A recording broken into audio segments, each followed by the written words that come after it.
the special meeting of the Board of Commissioners. I'd like to ask we'll call the meeting to order, and I'll ask the clerk to please call roll. Commissioner Waldridge. Present.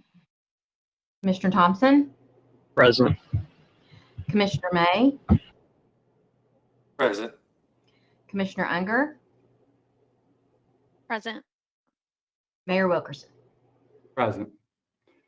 We have a quorum present, and we'll move on to our first item of business. We have a guest tonight. We have Craig Turner with CRM Properties, and he's here to give us an update on the development at Parcels B and C. I'll let him give us a quick presentation, and then we can, I guess, follow up with some questions for Craig.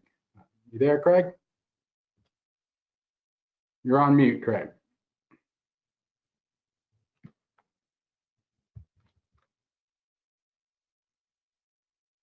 You're still on mute, Craig. You're still on mute.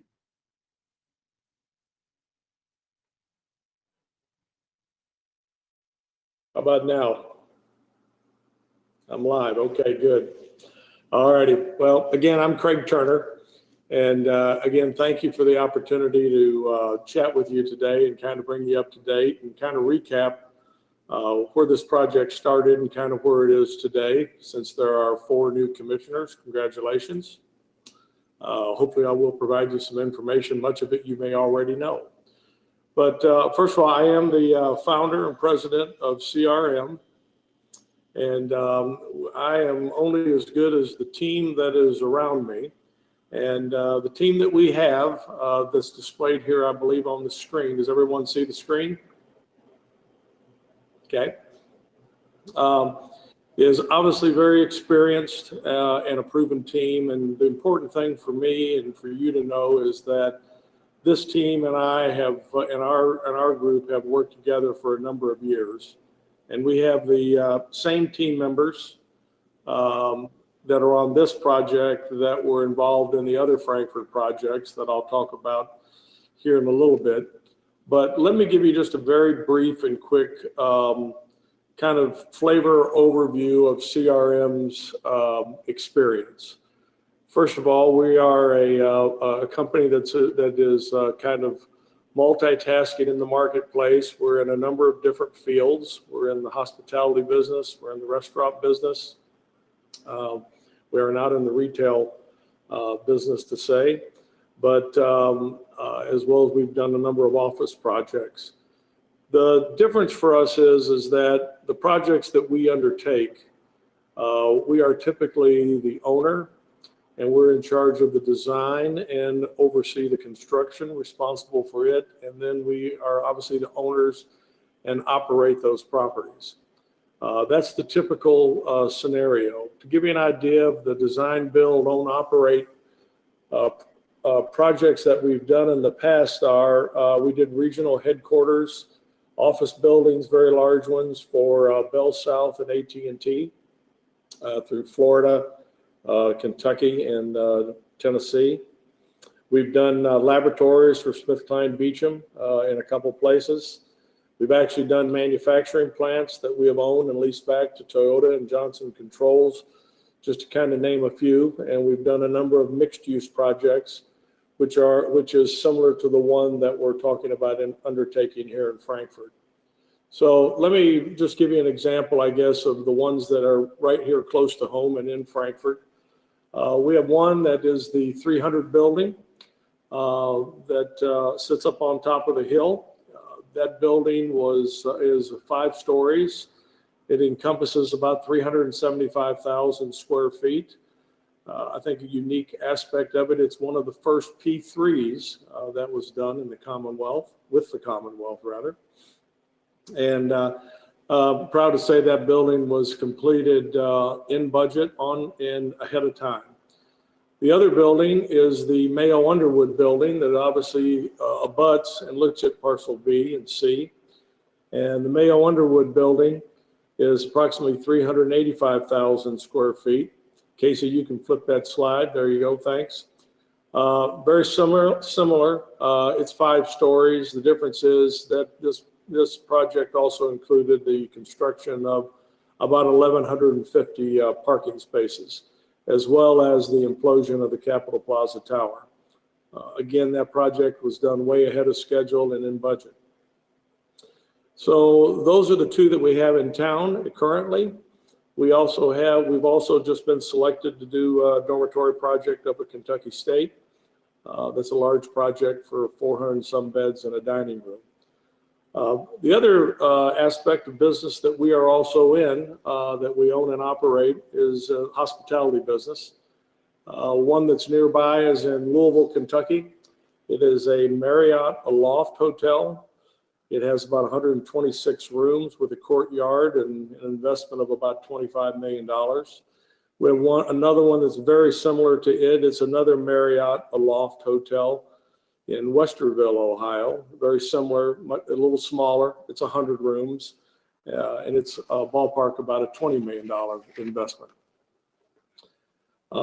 Next is just an example of a small mini retail center that we did nearby in Georgetown, Kentucky.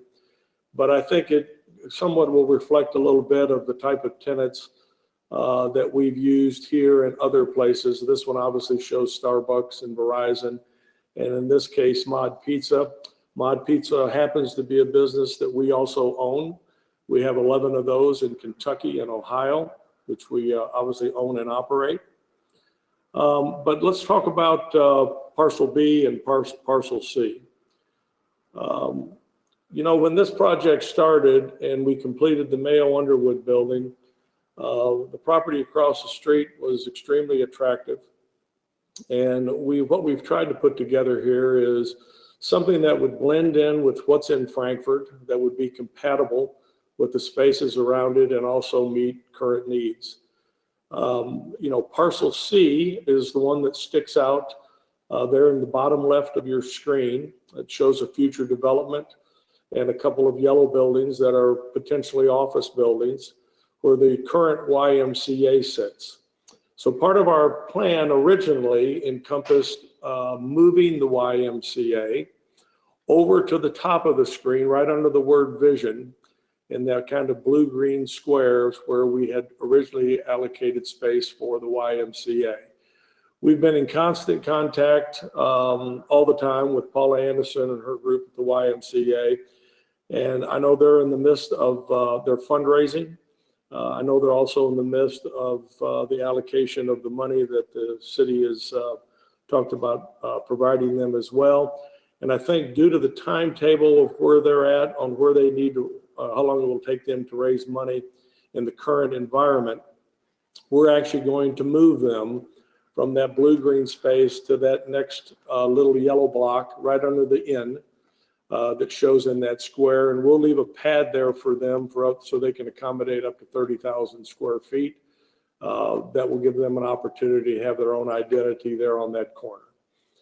So Paula and I have discussed it. She's good with it, and it works for us. And we've made a commitment to them, and we will keep our commitment to assist the Y to get up and operating in Frankfort. So the communication's been good. The communication's also been very good with Mr. Allen, who owns the Capitol Plaza Hotel. I actually just met with him yesterday, and we kind of brought each other up to date of kind of what's going on. So he's aware of where we're at and the things that we need to get done. On Parcel B, which is the rest of the property, which is really the, let's see here, which is really Clinton Street over to Mayo and down to St. Clair. The development that's planned there is a multi-use development. Next to the garage, we would be putting some retail and office that would hopefully include some restaurants, limited office space there, and that's where the Y was. So we're going to figure out what's the best use and purpose for that corner. So we're going to continue to work on that. We are working with a couple of other interested parties, one in the healthcare about a clinic. So those are some options that I think are available to us. As soon as we have determined what the schedule is of the start of the development, then we can get further into those kind of conversations. Since obviously we've been working on this probably about a year and a half or so at this point. The other part of the development is encompassed by some retail and housing units. We can do, I believe, approximately 216 units on that property is what we have drawn up there. I will tell you that I do not know if we will do 216 units. We'll determine that as when we determine the timetable of the project. So if anything, it might be a little smaller than that with a little more green space, but that's what we're able to get on the property as it's currently designed in order to meet the parking requirements and so forth. The big unknown is back on the YMCA property, which is Parcel C. And there we're in a point that we have some opportunities to do something unique there with the extension of Washington Street. In fact, Mr. Gray sent me a photo the other day of the old drawing in Frankfort with Washington Street going through there. So we're back to wanting to extend Washington Street from Broadway over into Clinton. And we think that opens up Parcel C for development. Our intent would be if we did any kind of office development, we think it would be more of a private business utilization of it than public use. But right now we've just shown some small buildings on there that could end up actually being some retail, could be some additional green space. To be honest, that's not fully defined of what we're going to do on Parcel C. We're going to use it to start the project as a site to house equipment and so forth, a station area to work off of. As the garage starts to get built, I think one of the first things that would take place in this project is as soon as we're in good, and we've worked all the details out with the YMCA, as I said, we're in close communication with them. As this starts and when they determine when they're going to close that facility down permanently in order to move to the other one, we would then take down the Y, and that would be some additional parking temporarily for the hotel until the garage got built. Obviously, being in that business, that's the lifeblood of the hotel. So we're committed to work very closely with Mr. Allen and his group to ensure that he's got adequate parking during the construction of all this. It'll be phased a little bit. The idea is to do all of the development that sits, looking at this photo, that sits to the right or the west of the Washington Street extension that cuts through the property. So there where the garage is and those adjoining buildings would be phase one, and phase two would then be across the street from Washington. So the project itself is substantial.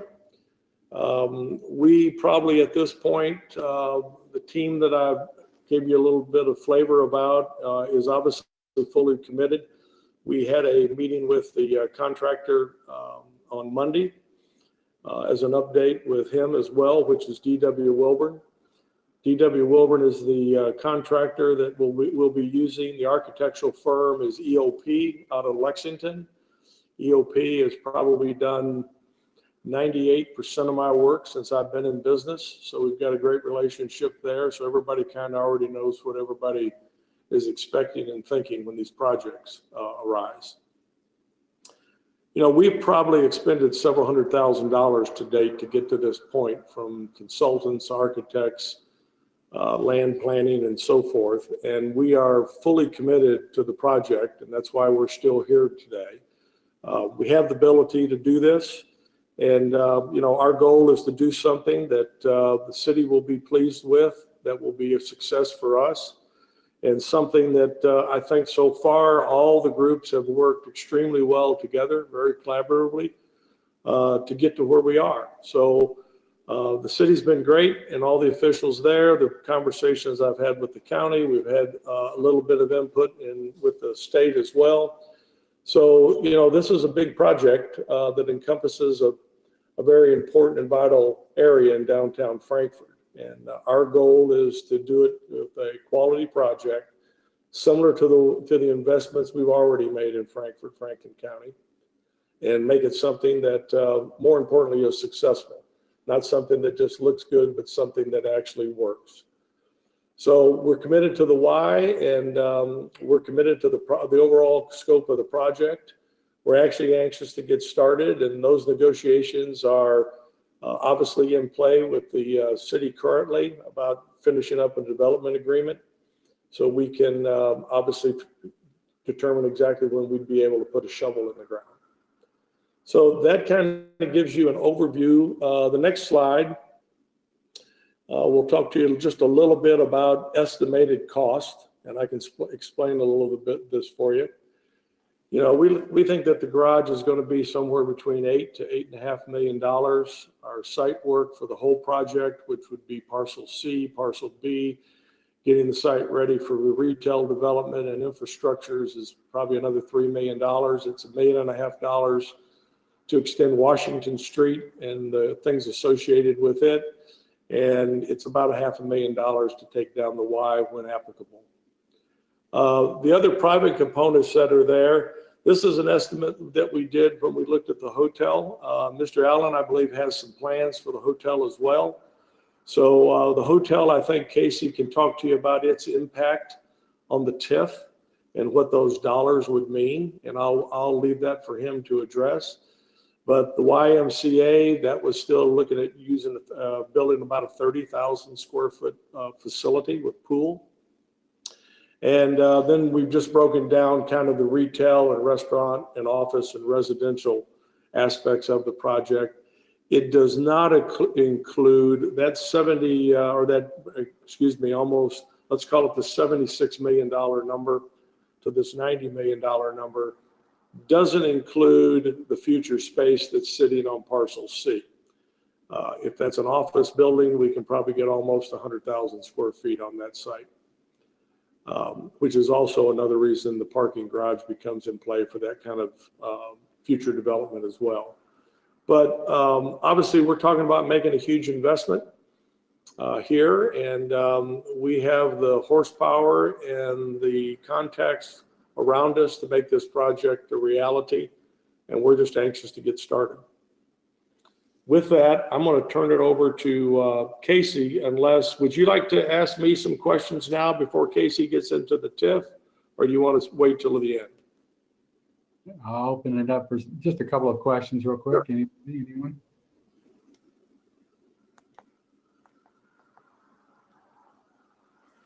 I can't see. No one's raising hands. So Casey, do you want to take it over? Commissioner Thompson was raising his hand. Oh, sorry. Mr. Go ahead. There's been some discussion about the parking garage on Parcel C.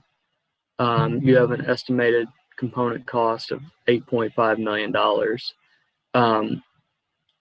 It is my understanding that at this point, CRM doesn't have any intent of putting any of the money towards the building of that parking garage, and that parking garage cost would be made up of potential grant monies that we would be receiving, and then the potential bonding of the remainder of that money. I'm just curious as to why the shifting of the responsibility for the parking garage has shifted from the purchaser of the land as it was required in the deed to the city, and what the justification for that is.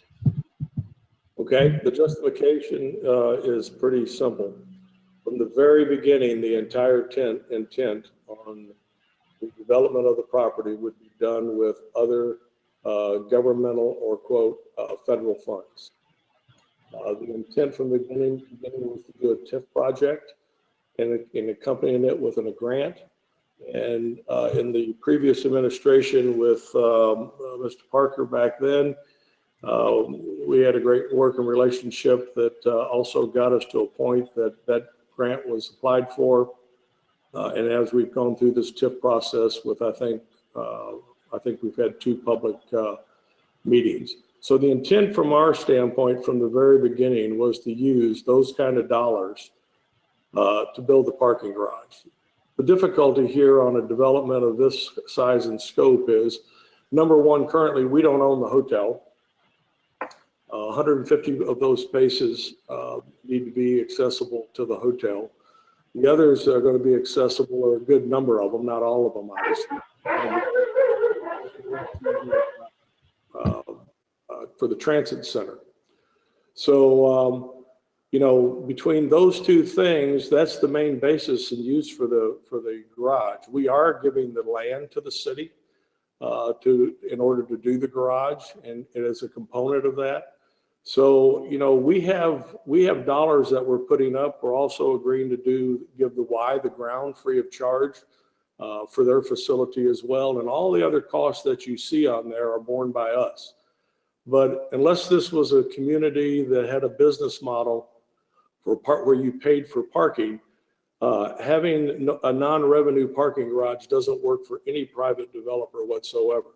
So not to mislead anybody, the idea is yes, we're responsible to make sure that a parking garage is achieved, but that doesn't necessarily mean that we have to write that check for that parking garage.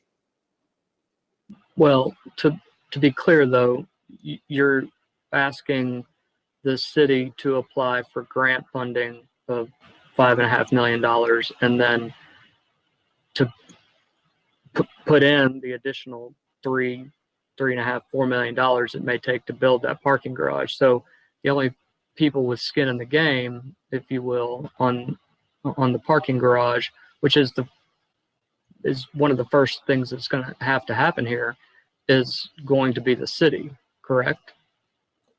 Yes, my proposal is that I'm looking for the city to, I'm willing to donate the property to the city, and with the federal funds and whatever funds they want, and through repayment for them through TIF money or whatever, of keeping those dollars, that's the means to get the parking garage built.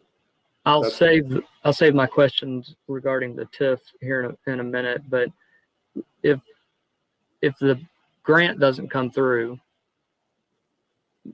you will expect the city to come up with the whole $8,500,000 for the parking structure, correct? I'll answer it for you this way. If the project is contingent upon the private developer writing a check for $8.5 million to build a non-revenue parking garage, then we would not be doing the project. I understand that particular position, but you also understand that as a non-revenue making parking structure, it holds very little benefit for the city from a financial standpoint. All of the money that we're putting in there is not money we're going to realize in any other form. We're not going to recapture that money in any way. So it just shifts that to the city to eat those costs. So I understand your position. I'm a business person. I totally understand. I'm just wanting everyone to understand that this project is essentially contingent upon the city immediately bonding at least $3 million and upwards of that to complete a parking structure that I honestly have lots of questions about. So that's my only comment about it, and I'll save my other questions about the TIF for later. Okay, I would add more to, I guess, presenting it this way. Potentially there's $5.5 million coming of federal money that everybody gets the benefit from. We're donating the ground. We're looking for the city to make an investment of up to $3 million to do a parking structure that in turn creates an investment of almost $70 to $90 million downtown. So I think from an investment standpoint, that's a good return. The other things that are taken on there, the site, we've also offered that we would do the extension of Washington Street. We would pay for it. So I think the city is not the only one with skin in the game. I think we've all got a lot of skin in the game, and the return is pretty substantial. Well, I think that would be, in a perfect world scenario, that we would receive a $80 to $90 million benefit. But I think all of that is contingent upon having the space completed, having retailers to put in there, having people to lease the space. And I also think, and I said I would wait, but I think the TIF as proposed is very pie in the sky with the idea that we're going to receive significant state funds based upon the way that this development is currently structured. I simply don't think that the state's going to kick in a ton of money, and in turn, the city is going to end up with a parking structure and then a bill for everything else that originally was talked to the city about, TIF monies and grants and things of that nature. And I think we're getting ourselves behind the cart here in many ways if we build this parking structure and immediately build up debt in the form of bonding or however, and then we're committed at that point. And if TIF doesn't come through, as if I don't believe it will, then we're going to be on the hook for many, many more millions of dollars. And it's not as easy to say if you just put in $3 million, you're going to get $90 million in buildings and developments. We could very easily be on the hook for tremendously more than that. And I want that to be taken into consideration. Okay. I'll let Casey address some of this because I'm not aware of the other dollars that you'd be on the line for. Right now, those are non-tax revenue properties. And the goal here is to put them on the tax rolls and invest that money back into the community. So I'm not sure where the risk is. I guess from my seat, I look at it that I'm personally going to be on the line for a large amount of money in Frankfort, Kentucky. And obviously I want to make sure that it works and that it's successful. But let me let Casey address your questions regarding the TIF and how that works and where those benefits and those liabilities fall. Thanks, Craig. And I just want to jump in here real quick. We do have Mr. Casey Bowden from Commonwealth Economics on the call. Thank you, Casey, for showing up. Do we want to go into the TIF discussion now, or do we want to ask a few more questions of Mr. Turner about the development itself? Okay. I had Commissioner Younger.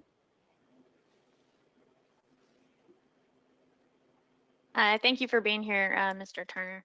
I was wondering if you could speak to the residential properties. I know it is possible that we may not get all 3 of those buildings, so we may not get all 260 units. So could you maybe talk to us about what one of those buildings might have in terms of the size of units or the different kinds?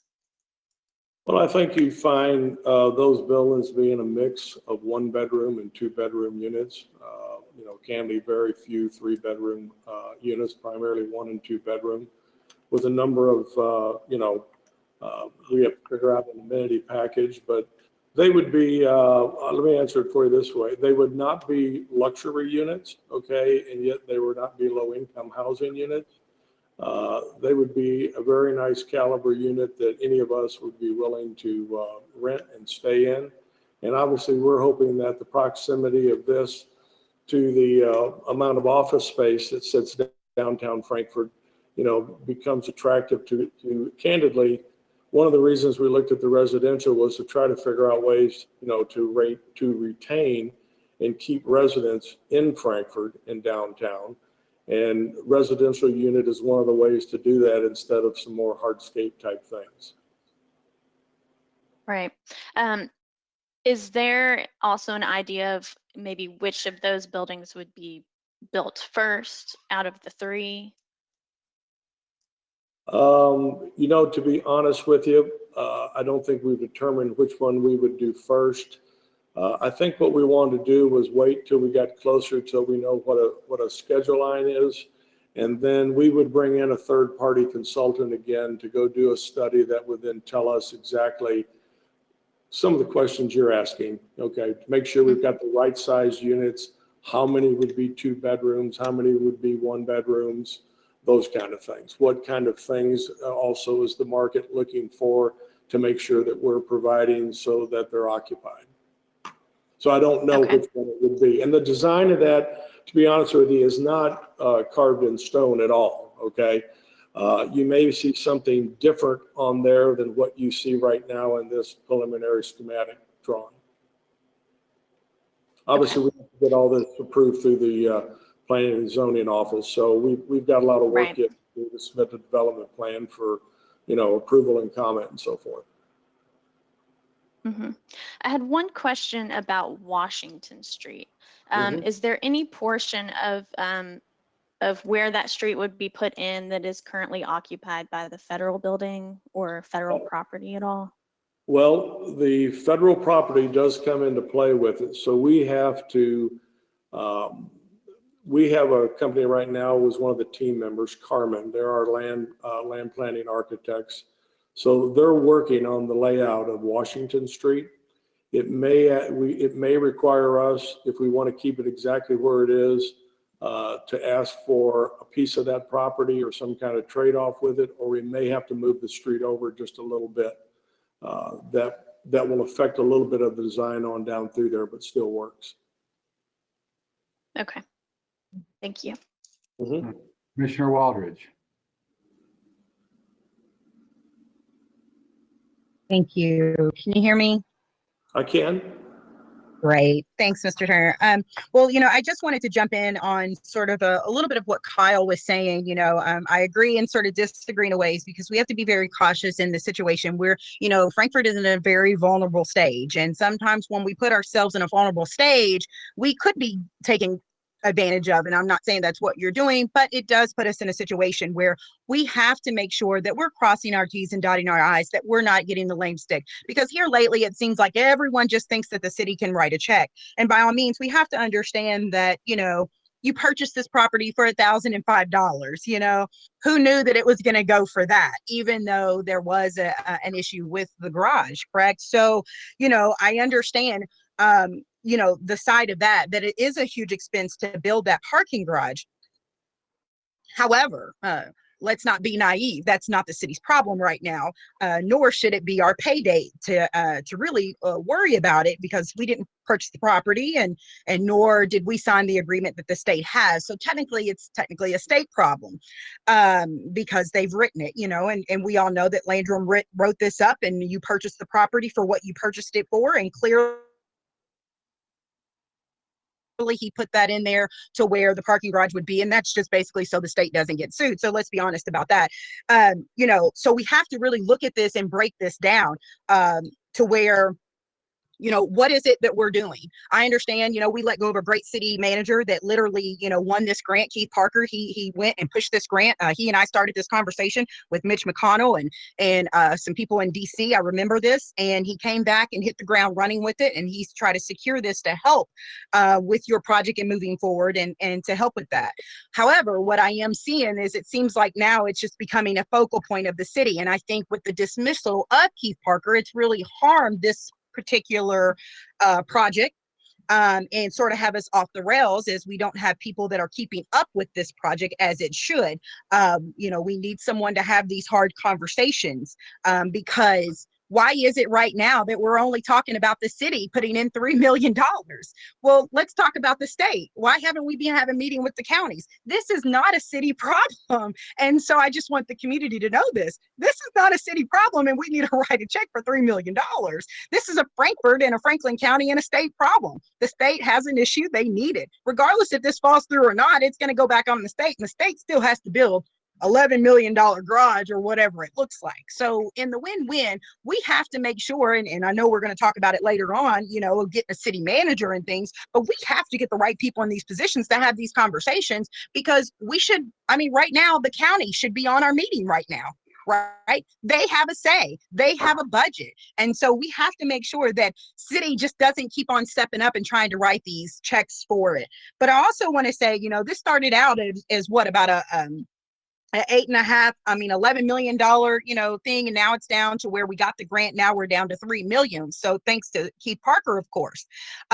But we also have to keep in mind, back to what Kyle was saying, is that, you know, the transit center is part of that $500,000, you know, that $8.5 million.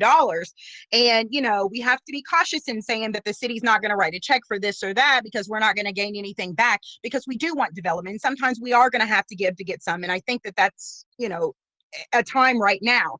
But, you know, we also have to look at property tax, and we would say occupational tax. We're not sure what that looks like in Frankfort right now. We're working on a couple of other things, but I just want to know, you know, sometimes we just have to hear this. We have to talk this out, and we need to get more entities involved, because it almost looks like you're having your cake and eating it too. This was on our plate, and then, you know, it got pulled back by Bevan, of course. And, you know, you got a great deal for a piece of property, and you signed on the dotted line for it, you know, in hopes that there was going to be some kind of money coming up, you know, to help pay for it. But we have to just keep in mind, this is not a city problem. You know, we didn't buy the property. The property is in our city, and it will help us in a long run once the buildings and things are built, but it's not our $3 million problem.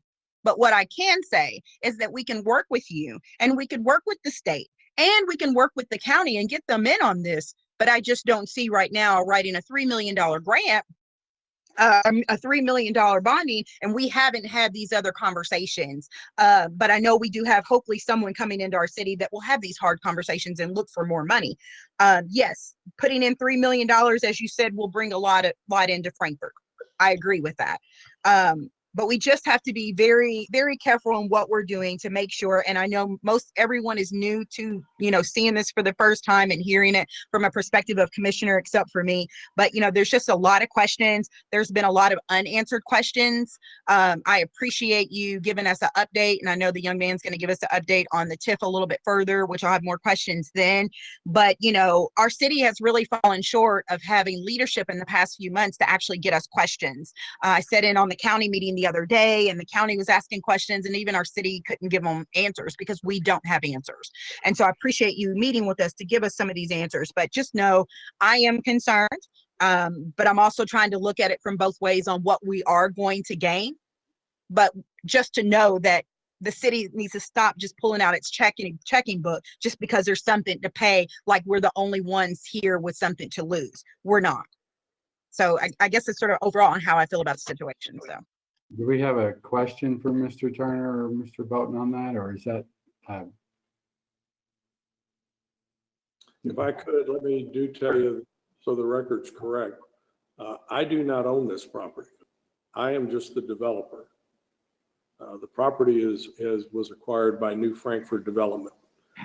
I am the developer on their behalf, running and developing the project. And then we will be the ones that will end up having these buildings on there. Commissioner May. Thank you, Mayor. I don't think I've ever had the opportunity to meet you. Thank you very much for taking the time to be here with us. I want you to know that City of Frankfort is very excited for anybody that wants to come in here and help us move forward with the direction of progress. So thank you very much for your time. I do have a few questions that I think are pretty simple and would benefit both the people that we represent. One of those questions is, there's been concern about the possibility, of course, of with the project and the land there being allocated the way it is, making sure that in the long run, the development that we're looking at right now on our screen, the project vision actually comes to fruition, and making sure that we can reassure the voters and everybody that's involved in this conversation that we won't end up with, quote, another large development state type building. And I don't know if that's a question for specifically staff and contracts or something that you could answer. But it would be very helpful for us in the conversation to know that. And then the second question that I would have for you, sir, would be about, if we move forward with the parking garage idea, which I do believe is obviously crucial to the development of this project coming to fruition. If by chance things don't work out and something happens and we give you the grant and the funding for the garage, and we can't break ground, is there any opportunity for a clause in contracts or anything whatsoever for a buyback clause or something to where we can get that property at a reasonable rate back? Where again, worst case scenario, it's been a hectic year and things have changed. Are there any discussions on that? And that might be a city staff question. I apologize to direct it to Mr. Turner if it's not appropriate, but just two questions that I had for you, sir. And again, thank you very much for your time and your interest in our community. We appreciate it. You're welcome. Let me answer your last question first, because I'm getting old and I don't remember all the questions all the time afterwards. So Sure. I will tell you that what I mentioned early on about that future site, my intent and my hope would be, candidly, that there wouldn't be any more governmental buildings down there. I think there's obviously a lot of governmental employees that work down there. It's a big benefit to the city. It's developed extremely well. But the idea here is that, we didn't show anything because that's not the market that we're going after for the rest of this property. The parking garage is obviously monumental to make the project work for all the parties that are involved, particularly the hotel. So to answer that question, I think it isn't our intent to go look and sit down with the state and see if they have any projects that would fill up office space. We're actually trying to think of some other creative things that we might be able to do, particularly on Parcel C. I think Parcel B, which is the upper part of this development that we're looking at, is pretty much exactly what you're going to see. I can only tell you from the standpoint of, when you get into business with whoever it is, you obviously have to understand who the other party is and what their capabilities are, and more importantly, what their track record is. I'm proud to say that our track record's awfully solid. We've done a lot of things, and we've invested in, actually, we've done a lot of business here in Frankfort and Franklin County. And, we're committed to this. I don't own this property. If you kind of go back in time, I actually owned it. I gave it back. We gave it back under the understanding, which was our call, to allow other private development to take place. And that particular time, we weren't going to do anything. Like everything's, time changes and interest changes. And, one of the main reasons, so that we got interested in developing this project when it came up, because I know, if my memory is correct, the state at one time, I think, gave the property or offered the property to the city and the county. And I don't believe there was any bidders. And on this last go around, there wasn't any other bidders. My interest is somewhat selfish and egotistical. We have a beautiful building there at the Mayo Underwood building. And I'd sure like to see that something across the street is going to complement exactly the amount of money with $100 and some million that was put in that facility over there. So, that is one of the reasons that has kind of driven us to say, let's get involved in this and let's make sure that it's done right. And that's what we want to see happen. Did I answer both of your questions, or did I miss one of the other ones? No, yes, sir. Yes, sir. That helped. And so I may follow up with just again a very poignant question of where are we at? What for the standpoint of a timeline purpose, to break ground, to make this project come to fruition, what it is that you need to see, or what you're hoping to have us be able to get moving forward for you, to make it come to fruition. Right. And then what is the commitment based on that? Okay. The first thing that needs to happen, the thing that starts everything to happen, the waterfall, would be the garage. The garage has to get built because the hotel is in dire need of parking spaces. The YMCA building that is currently temporarily shut down. That parking garage has some issues. It all needs to be redone, and it's only appropriate that's why we would look at it at the right time here, which hopefully would be very soon, that once we reach an agreement with the Y on their additional space or other space, we'd want to demo that property, and we're going to take it down to ground level like we did parcel B and C. So that whole area becomes more aesthetically pleasing. So the garage has to happen first. And I know everybody's been waiting, as well as us, on the grant, the decision on the grant. I think the preliminary indications that everybody has received to date is very positive. And I guess it's just a matter of waiting for that moment. And, it seems to me that as soon as that grant decision is done, I don't think I'm asking the city to turn around and put $8.5 million up and hope that a grant comes, because obviously there's benefit to that grant. There's a transit center that gets built at the same time. So it's all hinging upon when that grant decision is made. And I think at that particular time, that will set the rest of everything else in motion. So it's hard for me to tell you what the schedule is, because, it was my understanding a while back, and I think everybody's on all sides of the table, that we'd probably have an answer on the grant back in, September, October. And obviously that didn't happen. Obviously the world's been a little bit different place here with COVID and so forth. So unfortunately, that's still, quote, the hanging chad. So that's the first thing that's got to happen. And then there's got to be a commitment to get the garage built.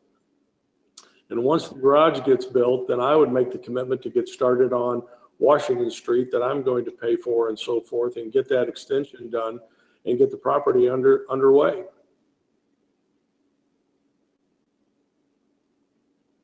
Thank you, sir. Again, I appreciate your time and your commitment and interest in investing in our community. Thank you very much, sir. You're more than welcome. Thank you.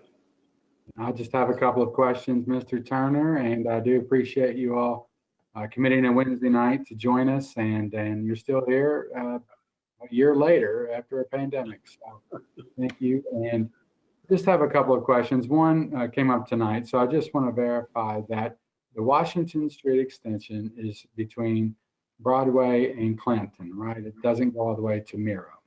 It goes all the way to Mayo. Okay, it does. So is that if let's say you wanted to build that yourself, would the cost that we have on this sheet at $1.5 million, that goes all the way to Mayo? That goes all the way to Mayo, and also some of the other money that's in there for the site prep and so forth is going to be allocated for some of the road there from Clinton over to Mayo. But I would, to answer your question, Mayor, we would be taking it from West Broadway over to Mayo. Okay. And to clarify something earlier, it's my understanding that once we applied for and this includes staff, a question to everyone, but once we applied for the transit grant, then the completion of the parking structure did become our problem. Is that correct? Is there a way for us to receive the grant, the $5.5 million from we have a private person complete the difference?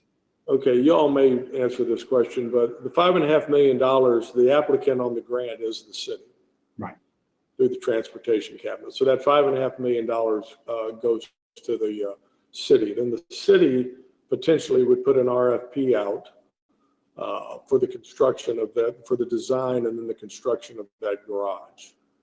But that made it our commitment. That's my understanding. Is that correct? This is to Mr. Turner and to staff. If I think I understand how you're asking the question, yes. Right. That's why we are talking about potentially covering the difference. It's because of the transit grant. Okay. Next question is, so you answered earlier about the residential spaces. So Mr. Bolton, if I could bring you in now, we can pivot to the TIF conversation, and then we can do a dual conversation with this. So my question would be, can we go back to those numbers? Can you all bring that back to the, yes. Okay, so I was doing back of the envelope calculations, and you have, you're right on the money with the parking structure and the Washington Street extension. And then my two questions are, so the numbers that we're going off of for the TIF assumptions are $14 million for hotel. Is that still a reasonable number to project here, or do we need to revisit that? No, that's not a reasonable number at this moment, and I guess Casey can explain to you what that delta difference is of whether that's being done or whether Mr. Allen's group at whatever time they decide might do something else that would, create some other dollar amount. But Casey can answer that for you, and I think let you understand that, well, I'll answer it.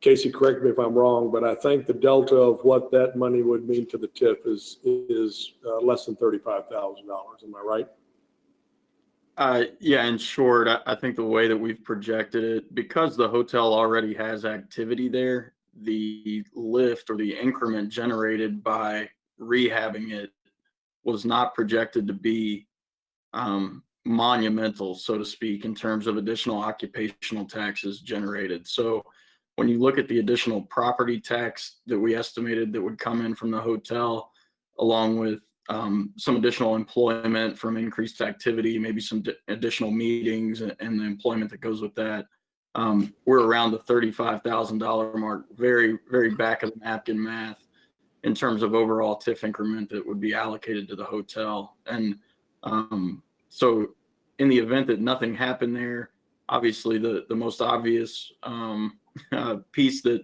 wouldn't be generated would be the additional property tax.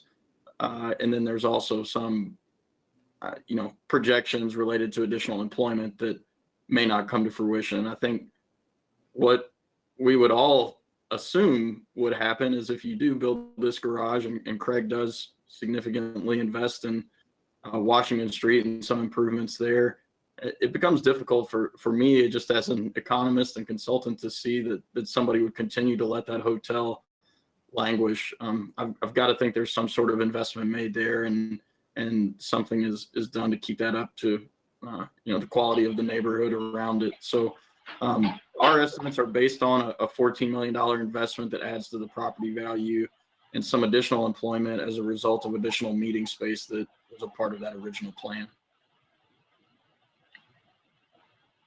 Mayor, I've got a question. You might have just one more follow-up and I'll be finished, Commissioner Thompson. So a follow-up on this page right here. So the residential, we're talking 216 units for a total investment of $37,600,000. What would be a reasonable amount to put in that? If we're talking about we're not talking about 216 units right now. We're talking about a smaller amount. What would be a reasonable number to there? And should we revisit this entire analysis so that we're doing our TIF projections? It is more on point. Well, I would just say I think if we need to look more granularly at the phasing for you all to consider your TIF investment and what those dollars mean, I think we can do that at the appropriate time. Once there maybe is a little more clarity with regard to the timing, the phasing. We originally assumed that this was a couple or few year build out. And so all of these numbers are shown based upon completion. If we need to show what some of that phasing might be and work towards that as a part of the TIF process and the agreements with the development team, then we can certainly do that to get a better handle on it and stress test that, so to speak. We've worked in a number of different communities on TIFs, and we've actually even done some financings related to it. And I think you're asking some of the right questions. What you typically would build in any sort of debt offering that has a dedicated revenue stream is some sort of cushion. And so if there's a desire from your FA, I do have to say, we're not your financial advisor on this deal or any deal. But we can certainly work with him from our numbers to be sure that your team understands, how we've put these together and what is making up these estimates. Okay, thank you, Mr. Bowman. And I have one more question. I promise this is it, Mr. Turner. So whether whether or not the city or the county receive TIF funds, does that affect the build out of the Washington Street extension? Would you start that first, or would you wait until those dollars were approved? Mayor, I'm not sure I heard you clearly. Did you ask me if I do Washington Street without the TIF money? Correct. Yes, I'd do it anyway. Okay. All right. That's my last question. Commissioner Thompson.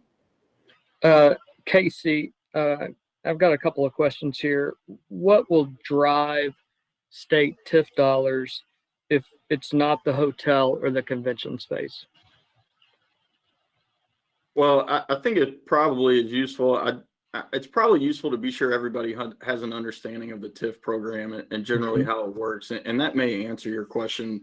We haven't gotten to it yet, but we've got a full section on how TIF works. And then I think that will probably lead into how we're viewing the state's participation as well. And may answer some of the other questions that have been asked or sort of touched on throughout this conversation. If that's all right, I'll just try to run through this. And then Well, just before you get to that, I agree. Going through that will be helpful for everybody. I guess my question is, when you were going through the breakdowns of the cost, you included $14 million, and we said that that's not realistic for the hotel at this time.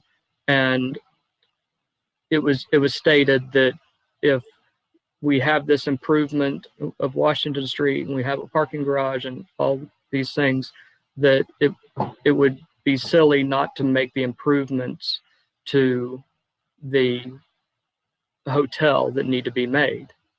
So my question is, if we don't receive TIF money, if the hotel is not willing to offer the money to do the build out, who's responsible for this component cost? Well, I think what I'm saying is, Casey, can I answer that question? Sure. Because I don't want, I want to kind of clear up any confusion. Mr. Allen owns the Capitol Plaza Hotel. Mm-hmm. And I don't know exactly what his plans are to what he would or would not do to the hotel. I know that he owns an awful lot of available rooms in Frankfort, Franklin County. Mm-hmm. And I know he's, I think, always done exceptionally good things. But I don't know his plan, and I don't want this $14 million to influence expectation on him. That was originally a deal that the party that that got the ground down was going to option the hotel, and that's what they were going to do. Right now, that isn't done. I'm not saying it couldn't be done or wouldn't be done at some time period, but Mr. Allen's investment, I don't know what it would be or what he would do. So all I'm saying is we can't speak for him in any way, shape, or form other than thanking him for being there and actually dealing with a situation that has a parking issue for him that I know of, obviously being in the business. And he's kind of worked his way through it. So my hat's off to him. Yeah, and I think one thing that might be helpful to clarify here is that if if the city were to build the garage and even apply for state TIF funds, which I think we'll get to in a minute, there's not a requirement that if Craig walks away from the project that the city has to put up cash for the residential component or the hotel or the retail or restaurant components. Those are all components that the private sector would be asked to take on. The where that comes into play, however, is the taxes that those components being built would generate for the city and the county and the state, and how much reliance you may have through the TIF program on seeing that those taxes are generated. And so there's no, if Craig doesn't purchase the hotel, there's nobody that's going to be standing there looking to the city for $14 million to build the hotel improvements. I understand that, but just based upon your information that you discussed with me about the hotel, then that entire remodel can't even be included in the TIF proposal. That $14 million can't even be included. Well, I think that's dependent upon how you all want to underwrite it for your city. So if there's a desire by the city to see what those numbers look like, if the hotel doesn't see any improvements and there's no increment ever generated by it, we can certainly do that. Well, there's no TIF revenue that comes off the existing revenue stream. And it is what it says it is. TIF is tax incremental. You're only getting benefit from whatever the level is of that hotel at the moment. Okay. Only thing that is applicable for this is any revenue that's above that number.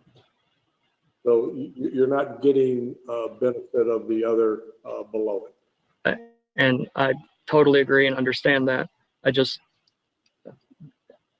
requiring a $14 million or whatever that number is improvement to then receive the increment financing, the tax increment financing after that is a big ask.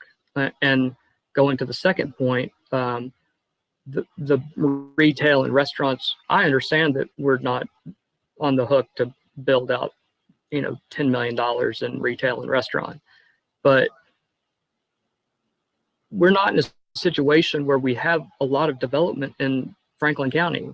Just a few years ago, we had 7 building permits in 1 year total.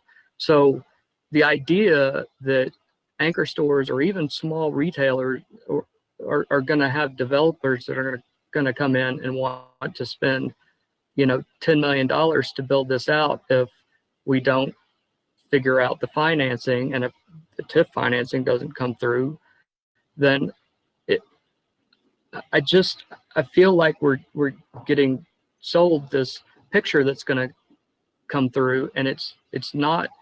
It appears to be pie in the sky, and I just want to caution everyone that all of this could happen in a perfect world, but I just don't see the development happening in an area where we have empty storefronts all up and down our downtown corridor. We can't fill what's on St. Clair, and we're talking about building higher end retail spots. I don't see how that's going to happen, and that is a major concern for me, because we're being told, but we got to build this parking garage, we got to outlay this money so that we can get $90 million in benefits, and that's a big if, and I think it's a lot of money to outlay for a whole lot of possibilities, and that is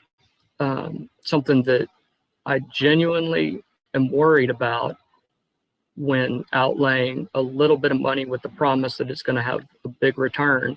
And I think that's speculation. I think it's I think it's gambling with our city dollars, and I think that's very dangerous, and that's where I am right now. I'm just interested, and you can answer this when you go over the TIF stuff, but majority of TIFs have not come to fruition, including the majority ones in the Commonwealth Economics has worked on. Can you list me or give me the ones that you have worked on and the ones that are completed and drew state TIF dollars?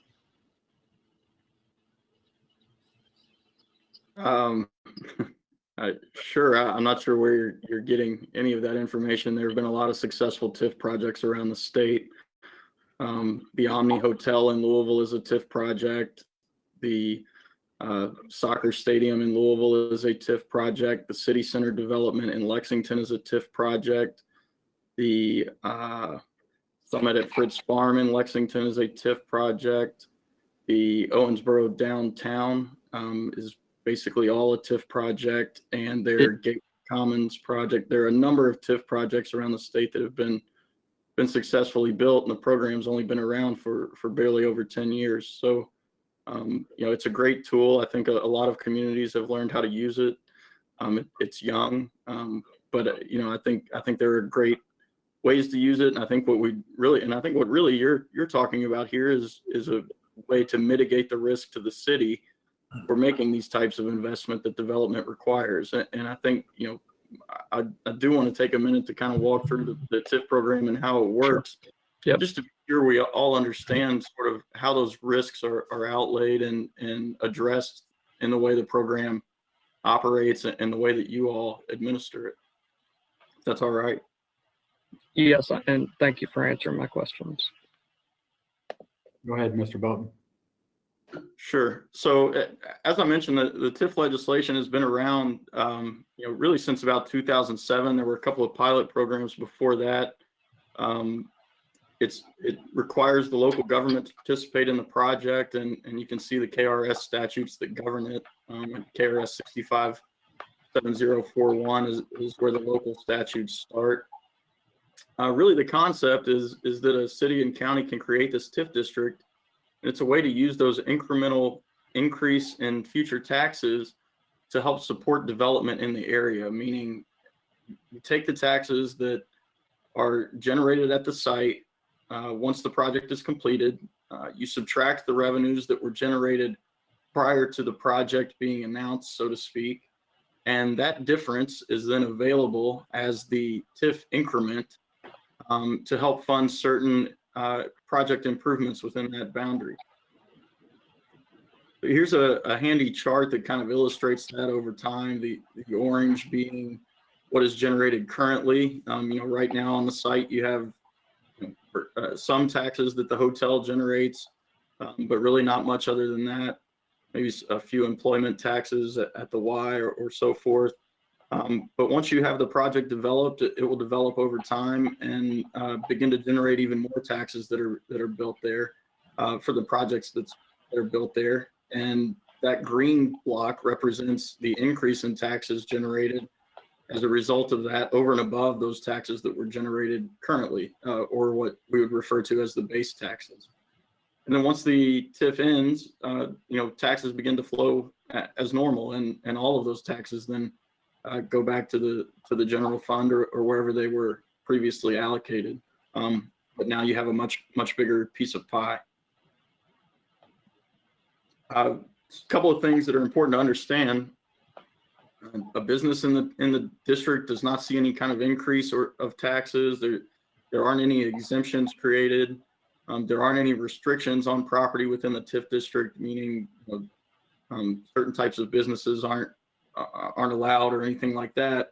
It's really just a way to, or zoning requirements or anything of that nature. It's really just a way to capture that incremental increase in taxes to fund certain projects within the development area that quite frankly wouldn't have happened but for this type of incentive being structured anyway. It can pay for a variety of different costs. Really what we're talking about here is the garage and some infrastructure improvements. And it's also important to understand that local taxes that are eligible to be pledged includes both city and county incremental real estate taxes and or occupational license fees. The county has been involved in this discussion, and there is an intent to include their participation as well. They have been supportive throughout the process. It also allows other special taxing districts to participate. Their incremental real estate taxes, except school districts and fire districts, are specifically not allowed to contribute their incremental taxes by statute. This is typically for a 20-year term. Sometimes the terms are up to 30 years, but generally about a 20-year term is what we're looking at for the pledge of these tax revenues. There's an entire process for establishing the TIF district. There has to be an ordinance that governs this. Some of the questions that were asked earlier sort of feed into this process. There's a development agreement that's usually a part of this where you can ask the developer to do certain things. The developer expects the city or county to do certain things in order for the project to come to fruition. Those are all outlined in the ordinance, the local participation agreement, and the master development agreement. No taxing district can affect another. You can't force the county to participate, and they can't force you to participate their tax revenues. Same thing with all the taxing districts. And I believe you all have actually engaged Jim Parsons as your TIF attorney to help draft some of these documents. I know he's been working on those for a while. He's worked on a lot of these around the state as well that have been successful. There's some conditions within the development area that the project has to meet. I think when you look at this site, it meets them. Certainly, there's been a loss of use, deterioration at the Y, deterioration in some of the structures there, inadequate public improvements. Without some of these improvements, like the garage, you're not going to be able to see this type of investment. So I think everybody on our team and Mr. Parsons has confidence that the site and the development area will meet these conditions. And if you do all this at the local level, it does allow you to apply for state participation through one of 3 programs. There's the real property tax program, which really is just a way for the state to reimburse the state portion of the property taxes that would be generated on the site. There's also what we call the mixed use program. It's for mixed use projects like this that have a variety of uses and spend at least $20 million. And it allows sales taxes and incremental state withholdings taxes also to be participated by the state. And then there's the signature project program, which has a few more bells and whistles to it, but requires a minimum spend of $200 million. It's for really large scale projects like the Yum Center or the Convention Center in Lexington that have a really quick spend of a lot of money. As I mentioned, the real property tax program, it has some requirements in order to qualify for that level of state participation. You have to spend $10 million. You have to be building new things within the state, and no more than 20% of the project can be dedicated to retail. It's important to understand that retail does not include restaurant. That strictly means retail components. So we would be good on this project as well. And then that allows the state to participate for public infrastructure costs like the garage, up to 100% of the incremental property taxes that are generated. Now, that's not a huge rate. It's about 12 cents per $100 in valuation, but it is a way to get state dollars back into your project. The mixed use program, I think, is maybe what some questions were asked about previously. We do think the project would qualify. It does meet 3 of those 7 requirements of blight. It will spend between $20 and $200 million and generate new activity within the state. It is mixed. It does have multiple uses. It doesn't have any retail establishment of 20,000 square feet, which would be a big box store. It does have pedestrian amenities and public spaces, and it would be allowed to recover sales, income, corporate, and property taxes through this program. You may have noticed the one bullet I skipped over is the net state tax impact must be determined by an independent consultant. So that is the crux of the state mixed use program. It's not just as easy as applying and then you get all of these tax revenues back. They will analyze the project and determine just to what extent they will participate. Meaning they want to look at the project and figure out how many people that will be frequenting this project will truly be new to the state. Will it bring in new visitors? Will it bring in new businesses to the area? What really is the net new tax impact of this project? And while I think, in our discussions, we've had a lot of good arguments made as to why this will generate some net new impact. It's important to understand that when you look at the state taxes that this project will generate, that net new impact will not be 100% of those taxes. It will be something quite less. So the question of applying for the property tax program or the mixed use program becomes a decision that the city and county will have to make. But that is important to understand that if we show, and we'll get to the numbers, I don't have them in front of me because my screen's presenting, but if we show $50 million in state eligible taxes being generated by the project, that does not mean that the state is going to allow all of those to be recovered. They will look at the project closely and determine what they think is a fair amount. Here are some of the tax impacts that we have estimated based on that build out that you saw earlier. There it is, $48 million. I was close. It's about $48 million in state tax revenues that we think would be generated by the project over a 20-year period. And perhaps more importantly for this conversation, it's about $33 million in local tax revenues. And you can see on this slide how those break out between the Franklin County general property tax of nearly $3 million.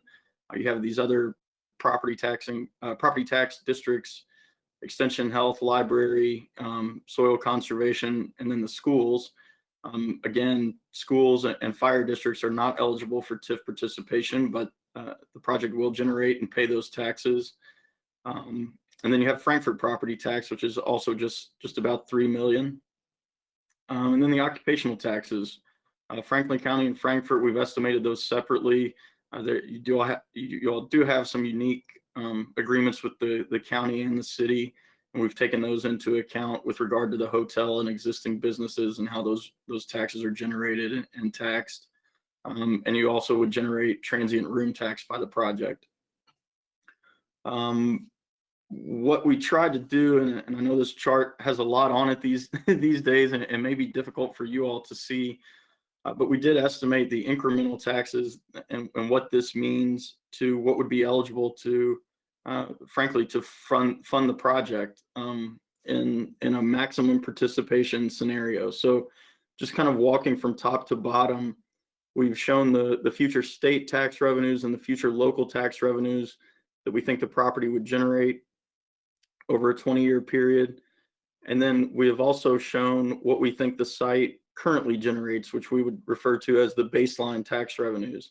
And when you calculate the increment, the intent is to subtract those future tax revenues, or excuse me, those baseline tax revenues from those future tax revenues to get what we would refer to as the increment. So it's important to note we've taken the school tax out of here. That would not be an eligible incremental tax revenue. So if you sum those to the bottom, we've shown what the incremental Franklin County TIF eligible tax revenues would be at 100%, what the other taxing districts that would be eligible to participate would generate at 100% of the increment, and what Frankfort would generate over a 20-year period at 100% of the increment. And that's where you see the 4.2 million from the county, 2.5 from other taxing districts, and 4.8 from the city, all of which we would consider incremental, meaning that's over and above what the site is currently generating and that would be eligible as reimbursement for those infrastructure costs. I think that, that's really what we wanted to focus on. So I know that maybe still leaves some open-ended questions that I'd be happy to answer. If there are specifics with regard to how we calculate these numbers, but I think maybe more importantly, what it really means going forward and how the city and county and other taxing districts think about making the investment in the garage and utilizing these TIF revenues as a tool to potentially repay the city for what the grant funds do not pay for. It's a good way for the county to participate and carry their fair share in the cost of the garage. The other taxing districts, of course, are eligible to participate as well. And it also leaves some money, potentially at the end of the day to fund other infrastructure components within the district that might need a little help to either make them nicer or more attractive, or overall a better project. So I think just kind of going back, I'll open it up to questions and turn the meeting back over to the mayor. But if there's anything we can answer with regard to the TIF and how it might function, we're happy to. But I think just to say that everybody behind the scenes has been working to come up with an agreement that works and is most beneficial to everybody, and leaves as much money in Frankfort for this type of strategic investment as possible. All right, thanks, Casey. And I just have a follow-up, and going back to those 20-year projected tax revenue numbers, how much of that do we need to back out because of the hotel investment at $14 million is not reasonable? Is it $35,000 per year, or is it $35,000 over the 20-year period? It would be about 35,000 of that.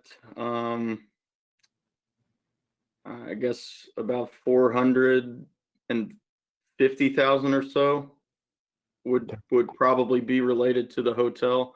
It's a marginal increase in property taxes and a rather marginal increase in occupational taxes. We can look at that more closely. Again, I think it's worth understanding where a lot of these incremental revenues come from, so that you can understand where the risks are that these taxes aren't generated. Right, and it's important. I think it's important to point out, and correct me if I'm wrong, whether or not we have, we're going to apply for the TIP either way. These numbers really are just a guide for us. They don't necessarily, whatever they end up being doesn't determine whether or not that we do the TIP or not. I think the benefit of doing the TIP is so that we can ask other entities to participate, because if it's just us building this parking structure and bonding it ourselves, we're going to be paying the interest back on this no matter what, TIP or not. And our expectation is that the property values will be, the property will be developed. The property values will increase to generate more property tax revenues, whatever occupational taxes. So we're going to get the corresponding, hopefully more revenue and tax to offset that interest payment. So the TIP just allows us to ask other entities to participate, potentially the state, special taxing districts, and the county. Is that correct? Yes, it's a great tool to capture that increase and set it aside for this type of development. Okay, thank you. And Commissioner Thompson, I think you had your hand up.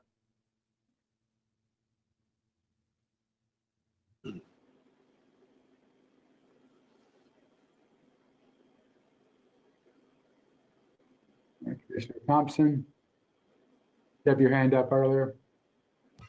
Sorry, I was muted. I apologize. Casey, thank you for going over these numbers. You did say that there were some heated discussions about deciding what these tax increases could be that would be considered as a part of a that could be recaptured in the future.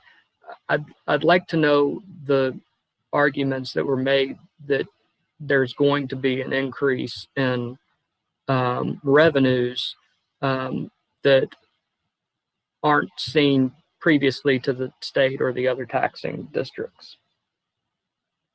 Sure, I wouldn't say there were heated discussions. I just want to clarify that. I don't know if I use that word, but there weren't heated discussions. It's always an interesting discussion to see what the state versus local communities versus developers believe the impact of a project will be. I think we've noted that there are a lot of businesses that come to do business in Frankfort that globally. We think there's a value in having a nice hotel for the out-of-state businesses that are looking to move their companies here. I think we've seen a lot of businesses come to Frankfort for KBI approval, whether it's in a project that's in Frankfort or Western Kentucky or Eastern Kentucky. And we think there's value to showing a nice hotel in downtown Frankfort, to having them stay there. That maybe doesn't seem like a direct benefit or is an obvious benefit. We've also noted the proximity to Buffalo Trace and the ability to have increased visitors or a more likely increase in events there with a hotel within walking distance that they can hang their hat on as being high quality. And then the ability to potentially attract other businesses or keep businesses in the state and even Frankfort that might need space in downtown for offices or other uses that, you improve downtown. We think there's a lot of ancillary direct and indirect benefits to that. And it's always a tough question to figure out, how many of the people staying at the hotel after the project's complete wouldn't have come to Kentucky otherwise, or would have chosen to fly back out that night instead of spending the night and having dinner in downtown. It's always a tough question to ask. And, it's always interesting to hear everybody's take on that. I only ask because, as we had talked about earlier, in the last 11 years, we've had 70 homes that have been built in Frankfort. And we've had 0.5% growth in 40 years. We have a number of empty storefronts.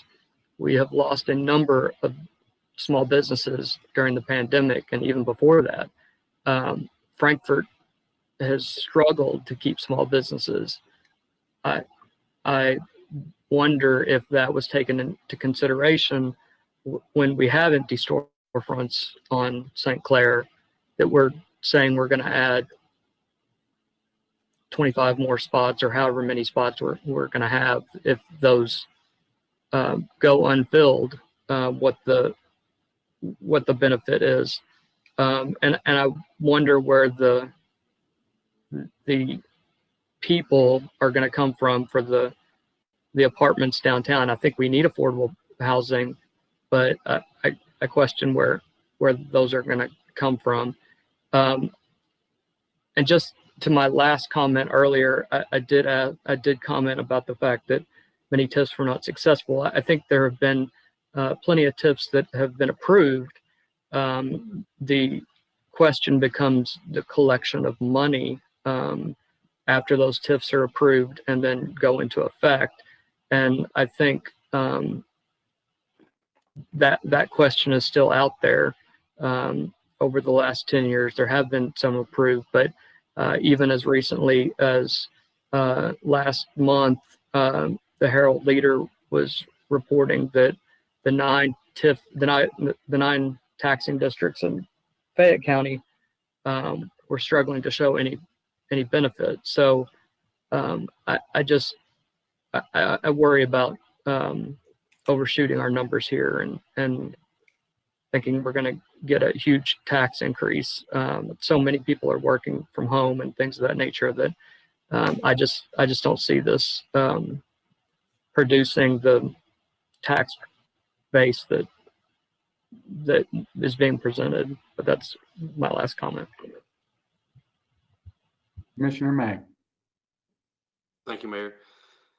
So I would ask follow-up questions. 70 homes in 11 years. I'd want to know where that came from, and for that number to be floated out. I don't know if that's the right concern for us, in the sense of, if you look at a borough in New York City, how many homes have they built in 11 years? Probably not that many, because there's no real estate there, but they're still doing well. I don't like this conversation of negativity of empty storefronts. What we're talking about is new development, not historic current development. Yes, it is. It takes a unique skill set, a unique individual that is able to come into the beautiful historic properties that we have in our downtown that make us unique. And we need to be making every effort we can to attract those individuals that can understand the requirements of dealing with the historic property and such forth. But we're talking about new development that will be falling under new codes that won't have that, those same stipulations, that will be easier to come in and maintain. Somebody that has a vision to open up a business might be able to come in immediately because they don't have the capital to redo a historic property. But we're seeing that happen. I don't like the conversation going towards the negative aspect of what Frankfort's doing. We're actually doing, in my opinion, very well. We've seen a lot on Main Street here recently, and we see the urgency and the desire to move here, and the willingness of investors to bring their dollars here. And I think we have the amazing opportunity to bridge the two together, of both highlighting our historic properties and our historic downtown district, while both advocating the tourism department. And Buffalo Trace is doing 300,000, I think, annually. Yeah, during COVID, they came out with a estimate that they did half that. There's still 150,000 people that are coming through our community every year. I'm I don't go into this project thinking I'm afraid that we are going to have a problem finding individuals that are excited to move to Frankfort and invest in Frankfort. I see this conversation going away from what we could do and instead falling back on what we're afraid could happen. And I think right now we need to be looking progressive. We have an individual that's willing to come to our community, invest, millions of dollars to a property, and I respect the questions and I respect the concern, and I know we all have the best interests of the taxpayers, our bosses here at Interest, but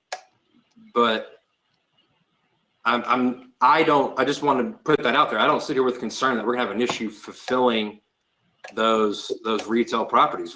They're popping up left and right. They're still there. We have businesses in downtown Frankfort that are still making it through COVID, that are doing the best they can. And we have a wonderful community here that is making sure that happens, that are making a legitimate effort to come out and support them. And while I do agree that COVID is a reality and every decision we make needs to be based on the fact that we are in the middle of a pandemic, what we need to think about where we can go and where we could go with potential progress and potential development, and not be afraid to make the decisions and the investments that get us to the place that we know we can be. May I respond to that? Hold on one second. I just want to say, we can debate the merits of this later. This is not, I think we have Mr. Turner and Mr. Bolton right here. If we have questions about the development or about TIF, I think we need to ask them while they're here. I mean, we could talk about whether we have negative or positive prospects for Frankfort. But go ahead, Commissioner Thompson. Commissioner May, the numbers that I presented come from the KCDC website. Historically, the growth of Frankfort is important when we're talking about an $80 million investment. Whether we're on the hook for that or the developer puts it in there or private industry puts it in there, it's a big investment. And what we could end up having is a parking structure with a transit authority and nothing else. And that's the reality of it. And I'm not trying to be negative. I'm just saying that the idea that we're going to receive a significant amount of TIF money is not going to happen. It's just not. And if we go into this with the idea that we're going to recapture all this money and it's going to produce a lot of space for entrepreneurs and things of that nature, then I think that's a great attitude to have. But the reality is we are not going to get the funding from the state that we think we're being presented. And I don't want us to have an empty green space 10 years from now and the paper saying, where are they now, when they're talking about what happened with this property. That's my only concern. We're stewards of the people's money. And I want to make sure that from the very beginning, we were told that the developer was going to build a parking structure and the owner was going to build the parking structure. And then immediately it changed once the grant was applied for, and that we were bonding $3 million out of the gate. And I just, that gives me great pause to have to start bonding money on a project that, as we said, is even tonight is changing as the days go on, and these numbers that are presented just don't make sense to all of the experts that I've talked to on this project. They just don't make sense, and that is a concern. I want progress in Frankfort. I want us to do the right thing. I don't think this is the way to do it, and that concerns me. And as to your talk about Buffalo Trace, I wholeheartedly agree. But if we're going to do a TIF and we're talking about people coming in, bringing new dollars to the city and the state, then we need to talk to the people who are bringing those people in. And Buffalo Trace has never been discussed about a TIF or any development project. And that's where we could receive funding from TIF money, because those people are coming to Frankfort that are coming to see an attraction in our town. I think we just need to regroup and possibly figure out a better plan here. I just don't think this is, I just don't think this is going to happen the way that we are being presented currently. And I say that with all due respect. I just, I've pored over these documents. I've asked for expert opinion, and I simply have come to those conclusions, and I want to protect the citizens as much as possible, and that's how I feel like we have to do it. So I respect your opinion as well, and I hope we can come to some form of agreement at some point. Who are the experts we're talking to? Who are the experts you're referring to, I guess, is what would be my immediate follow-up there. I mean, you're talking about talking to experts on these issues. Who? We can take this. This is a different conversation. I think right now we have. Thank you, sir. Right now we can ask questions about the development and TIF. We have the experts, we have the people, we have the principals. Let's ask them those questions while they're here. And we can talk about that later. I'm sorry. Any other questions for them? Not Commissioner Waters. In your presentation, you know, I've really heard a lot about the county being supportive and the county doing this and that. And so, you know, we have to work together in this relationship to sort of move this forward. And so I know that we had a lot of questions. We being the city had a lot of questions because we were asking, and that's why you're sort of here to give us a little bit more information. So I do appreciate that. Do appreciate your interest in our city overall. But, you know, you've mentioned on several occasions that the county is very supportive. The county is, you know, said this and that. And so I was just wondering, is there other meetings that you're having with the whole entire county court? Like you're having meetings with them and not really with the city, or is it with one particular person? You know, I've had Michael Mueller mentioned the last time that you guys did a presentation for us, we invited the county and it was the city, and that's the last time we've met. And Michael Mueller had said that we need to meet more often to have these conversations, which I completely agreed with him and supported, and we've not done that. But I've heard several times that it's been the county. So who in the county are you talking to that's, you know, supportive, and what questions do they have or concerns that have they shared with you that you may want to share with us? Well, I would say I don't think anybody has been meeting with the county any more than you've seen or heard. I think what I was really referring to is the county was supportive of the TIF initiative originally and supportive of participating their dollars. And so I was really just trying to dispel the notion that this is all a big risk to the city and that nobody else is involved, because I think the intent is for the county to participate. We have spoken to the state, you know, over the past year and bounce some of these ideas of participation off of them. And so all I was insinuating was I think they will come to the table at the appropriate time as well and be a part of that discussion. Okay, thank you. I know that I go to several of their meetings, and I know they usually have a ton of questions. And so I just was wondering if you had, and then, you know, what those questions would be or concerns. So thank you. I just wanted clarity on that. Any other questions?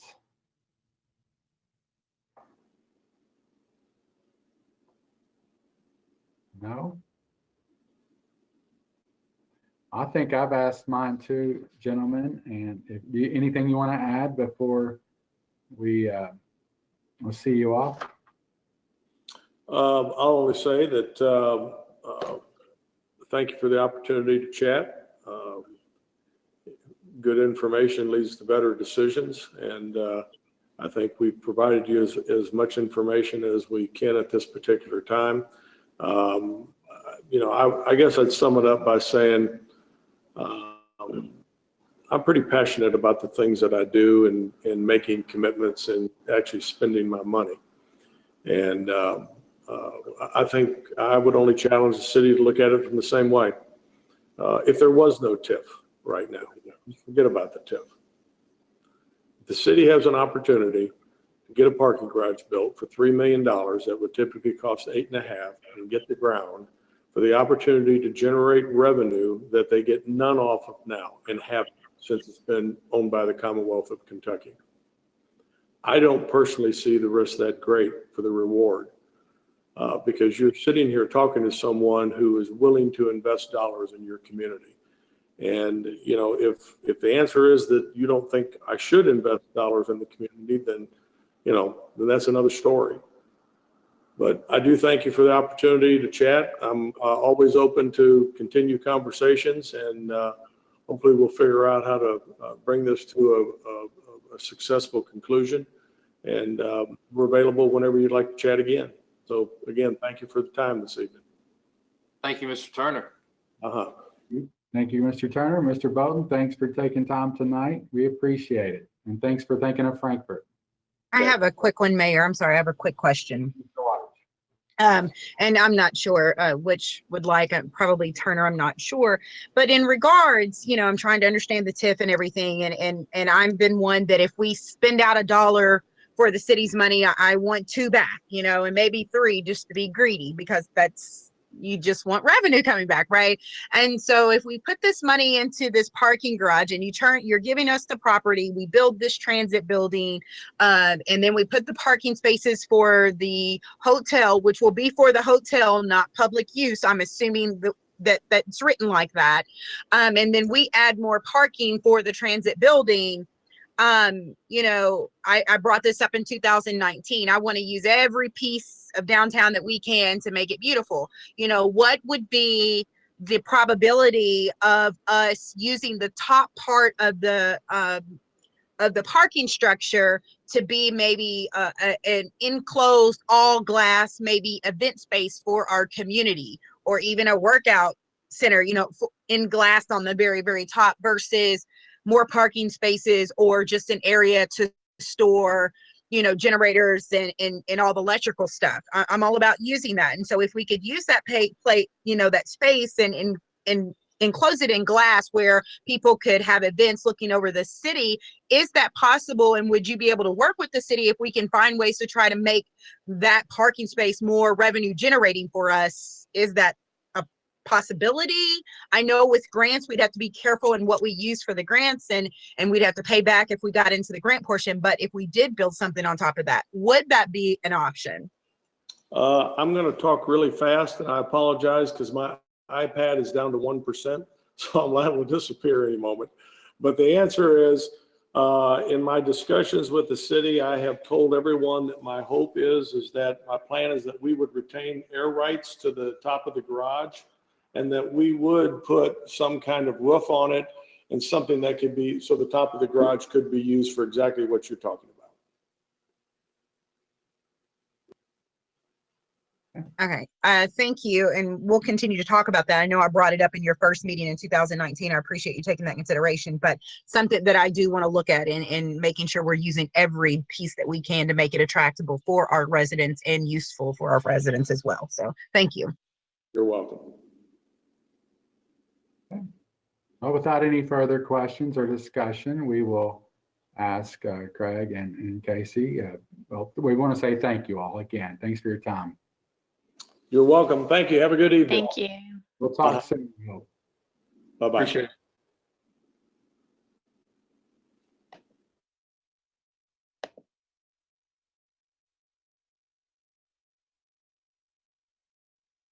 Okay. All right. Okay, back to just us. Okay,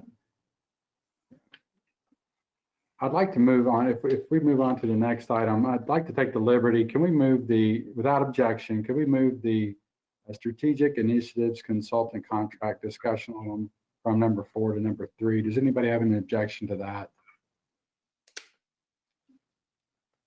All right. No objection. Roberts.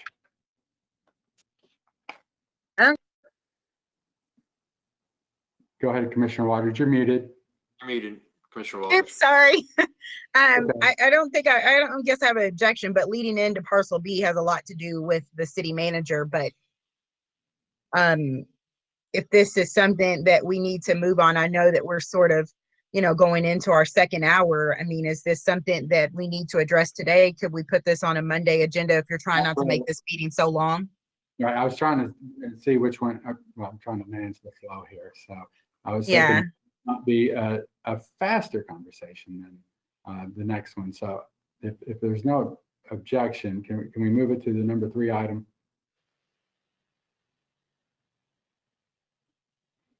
Okay. Sure. Thank you. Thank you. Well, so on the strategic initiatives consultant contract, last time we voted to approve the contract, or at least we could contact an individual to or present the contract to. And since that time, I have had discussions with Penny Peebler, who we presented the contract to and discussed the job description and responsibilities with her. And she has agreed to take over that role effective March 1st, if we're willing to do that. And I'd like to open that up to discussion in this meeting right here. Commissioner Waters. I know when I sort of had my vote in this, I supported the position. It wasn't so much as moving forward, I guess, with directly putting someone in this. I think that there was some discussion I thought should come along with this, such as the salary, us being able to discuss the salary on that. And just, I just think that this position, as we've spoken, I think there's other conversations that need to be had, I would say, before hiring this particular position. Not that I'm opposed to it, but I just think that there needs to be a conversation had with KCDC. There needs to be conversations with DFI. There needs to be conversations with the chamber and the tourism county. We're hiring someone now that's doing these things that we agree that, will move our city forward and will be positive. However, there's also a lot of wording in this contract that sort of overlays and oversteps into those entities that we're actually funding. And so I've shared with you, my concern in trying to move forward with this position until we have those strategic meetings with all four to clarify what our goals are and expectations are from all of those entities, and how much is coming out of our city budget to go toward those entities. And then that way, when we hire this person, they know what all 4 entities are doing, and then what they're expected and how they're expected to work with those 4 entities. So we're not overlapping or stepping on toes of those entities that we've been depending on for certain services. And if it comes down to those conversations that, we don't need those entities, then it needs to be fair to have those people at the table to know, because I feel like a lot of people are getting their toes stepped on. And, we've had in the past years where we felt like KCDC was doing one thing, DFI was doing another. What are they doing the same? And so, having those important and pertinent conversations with those entities, I really think need to be had before we bring someone new into the situation with a huge salary. Number one, I think it is a very large salary given the situation that we are still paying an interim city manager. We had to pay the outgoing, city manager from last year. We have a lot of expenses. We're still paying these fees, to all these amounts to all these other entities. We just have to be really cautious. And we just got off a call, saying, a conversation that it's going to be $3 million maybe for this parking garage and all these other things. So I know that we want to move forward with it. I just think that we need to know exactly, because it is a lot of verbiage in this contract. And I've read through it, but it is a lot. And I think we just need to narrow it down and have a better guideline for this particular person. But I really think we need to talk about that salary and how we came to that particular salary for a contract position. Okay, thank you. Do we have any other questions, discussion?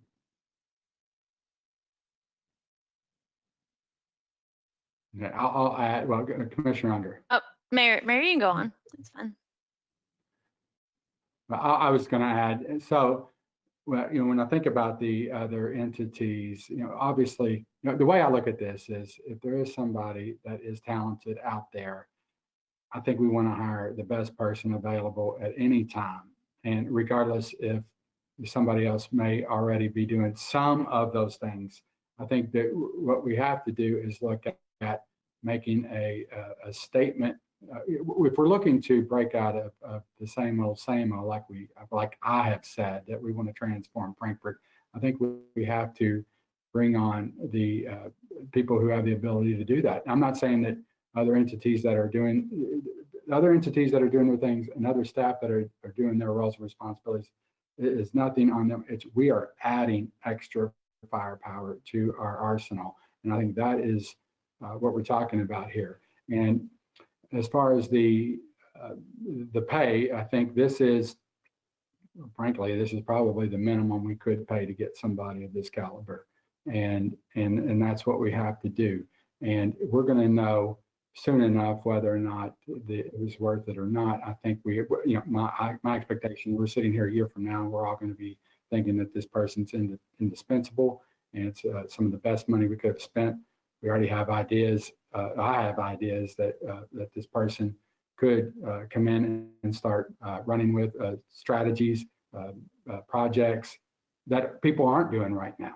And the reality is, the things that I want to do, I don't think we could hand off to staff that are already doing other things. I think that that the person I have in mind, Penny Peebler, I think that she can also bring opportunities to the table that we don't know exist yet. And I think that's important as well. And again, I think it is a bold stroke. It's a statement move. We do this. Everyone in the state that's involved in certain areas will know that Frankfort is committed and to making a change and moving forward. So that goes a long way in PR right there. And Mayor, a follow-up would just, I'm not saying I don't agree with it. I had a conversation with you right after election and let you know that, I think that someone is needed for, like working on the TIF grant. Another Chuck Knowles. Chuck Knowles is doing a wonderful job with the Tiger grant, and we need someone. I think that this is sort of the same position, as well as reaching out to other government entities and stuff. So I definitely support it. It's just the manner that we're going about it is the concern that I have. And so I'm not, I did want to know where you got the salary. I understand you're saying that's a lease. So I would like to know what we used in comparison to say that was the least amount that we would, the minimum that we would be able to do for that particular person. I have spoken with Penny. I think she's talented. I think she would bring a lot to our city. We agreed on several things, so it has nothing to do with her in an actual position. It's just about the salary. How did we come up with that particular salary that we know it was a minimum for this position? And then we just need to make sure that if we're moving forward, that one of our first entire meetings with her would be sitting down with 4 entities that I've stated to see what they're going to do, what we're expecting from them, and if we're going to continue funding all 4 of those, and how we plan on working with them, and how she plans on working with them, and what facets. That's all. Thank you. And good points. And it's not a salary; it's a contract. So it's not. We're not paying benefits, and we're not contributing to retirement. Correct. I'm sorry. The amount for the contract. But I think, and again, I think it's what we have to pay. It was the minimum amount. I think we could secure someone, particularly her. It's what we had to do. So I think we're in some ways fortunate to get her for this price. So and Penny is from Frankfort.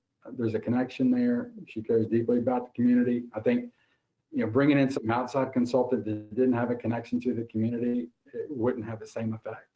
And I think the timing just happens to be right now, where we can bring her on board and find out where she fits with those various entities and the things that a certain entity does well, and that will let them do that, and we'll encourage that. And then I could see Penny being able to help them do that better. And that's the way I see it, is she's going to allow us all to do our jobs a little bit better and help find resources we may not know exist. I think that answers that one question. No, that did. I'd like to make the motion to accept, to allow the contract to move on with Penny. Okay. Second. We have a motion. We have a second. Well, clerk, would you please call the roll on that? Commissioner Waldridge, Yes. Commissioner Thompson, Yes. Commissioner May, Yes. Commissioner Unger, Yes. Mayor Wilkerson. Yes. That motion carries. All right, thank you all. And now moving on to the original number 3, the timeline and process for hiring new city manager. Want to make sure we devoted enough time for this. Commissioner Walters, we'll open up for discussion. Yes, I would like to start. I have a little bit to share. So, I've given this whole thing we've had a discussion last week, given this some time and to really look over this. And I think when we talk about timeline and process for hiring a new manager, a new city manager, I think we have to start off where we are right now and what is before us that may not be that may be unseen by some and not understood by some. And I think right now, and some of the things that I brought up, we do have an interim city manager in right now. And I think that's going to be probably the first portion of the process of hiring a new city manager. And I say that because right now, today is February the 3rd. And we have an interim city manager who is considered as a seasonal person, a seasonal employee.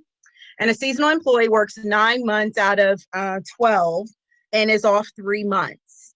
And within that time, this is something that needs to be part of this city manager hiring position, because we need to take in consideration that February has already started.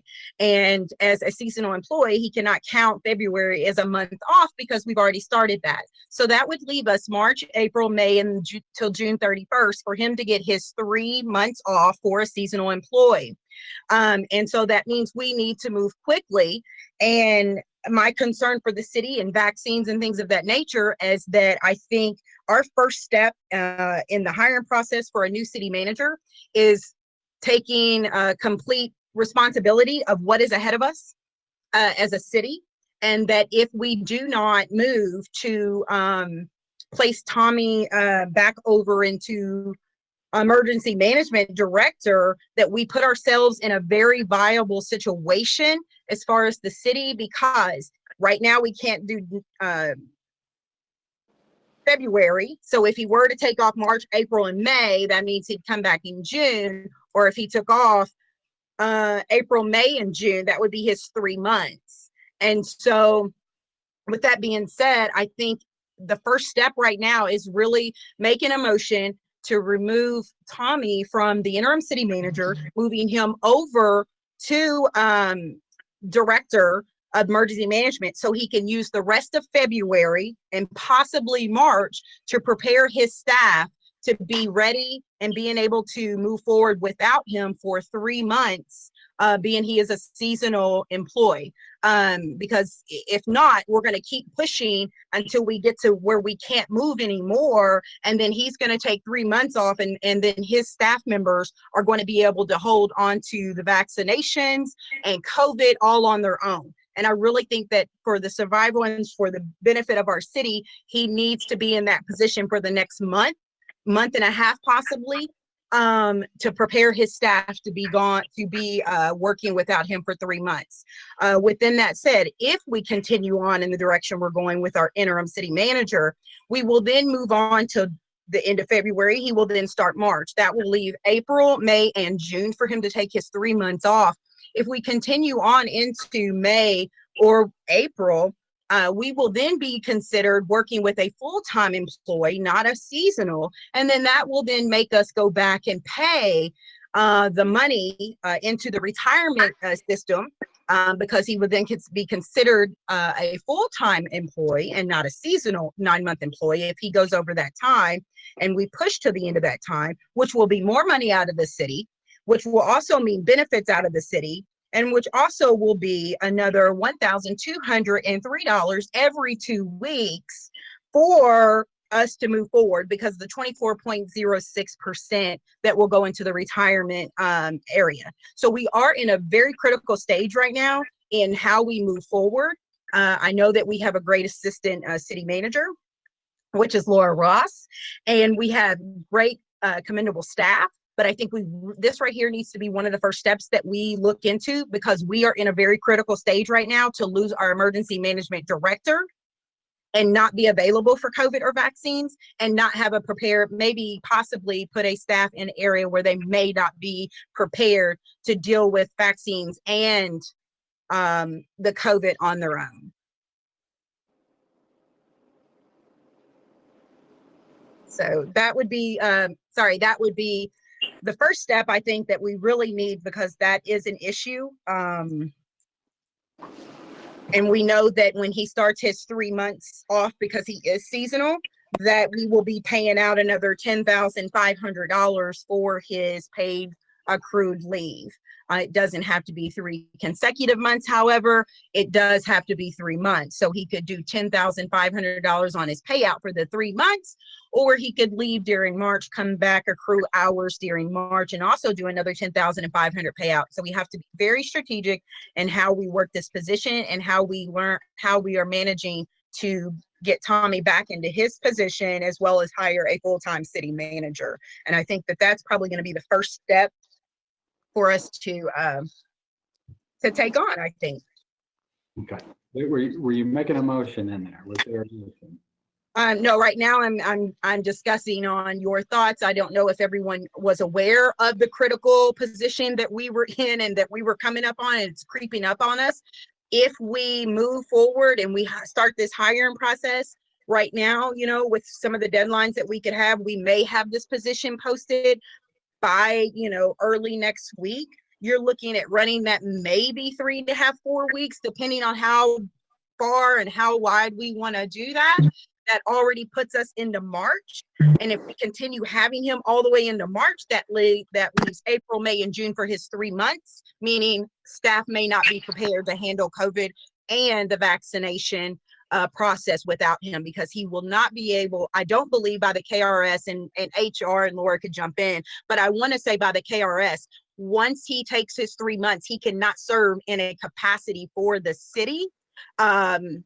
As the interim city manager, he would have to be completely off from the city. So we really need to address that now. And I just was opening it up for discussion at this time. I've not made a complete motion yet, but would like to know what you guys are thinking and if you were aware of where we were at in the vulnerability of our city. No, I'll just say I think this does apply to the timeline and the process. You know, I think this Definitely, yeah. Mr. Ross, are we getting into an area of personnel? Is this something where, are we, and then I want to ask Mrs. Fields a question too. I'm sorry, Mayor, could you tell me your question one more time? Question is, are we getting into the area of personnel here? Where, I mean, is this something that are we getting?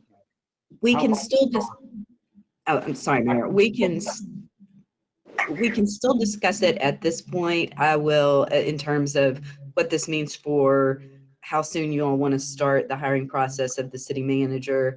So it does relate to that. I think if we start to get into the details of personnel decisions, that's what the exemption under the Open Meetings Act is for a closed session. Well, right now we can talk about the timeline and that's it. Not and so this is a question. So I'm not familiar with Mrs. Fields, are you on here?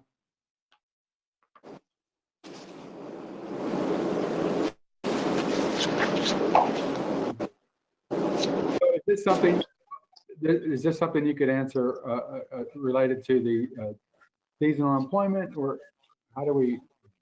I don't know. I don't have any information on this to make a decision. You're muted, Kathy.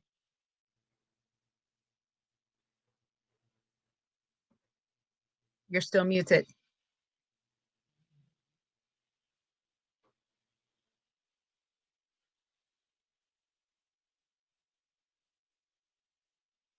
We can see it. Okay.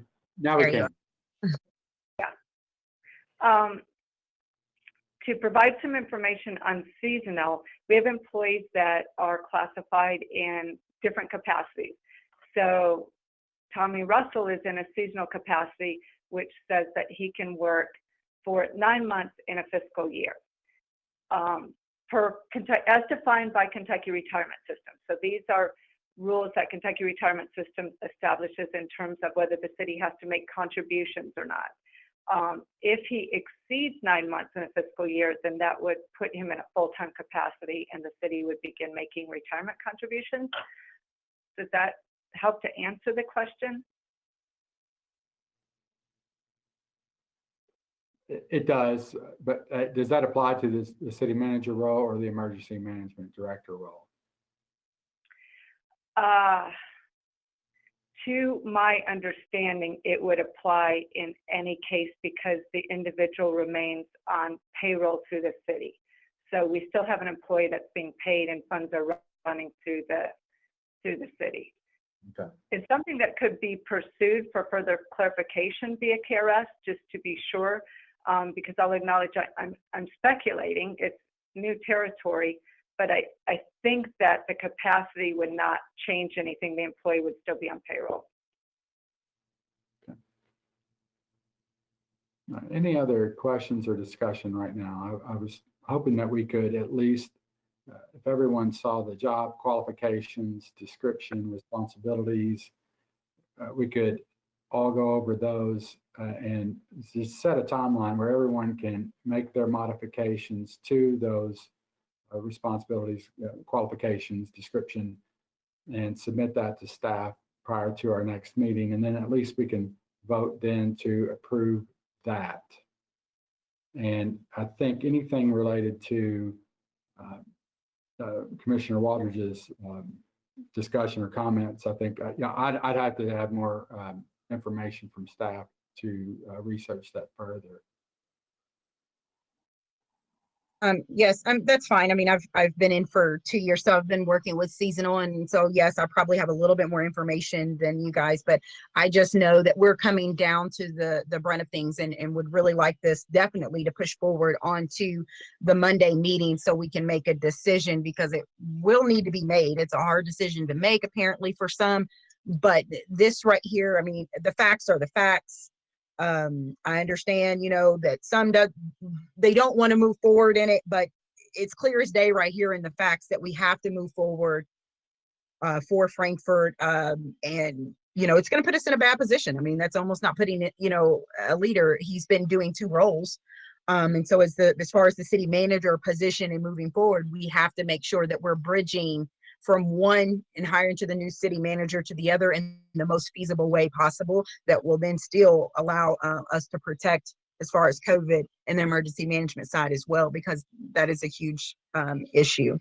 But I agree with you that a timeline must be. I know I spoke with you earlier today in regards to one of the first steps that I've mentioned on our last couple of meetings, and that was discussing the city manager job description, which was last changed in 2018.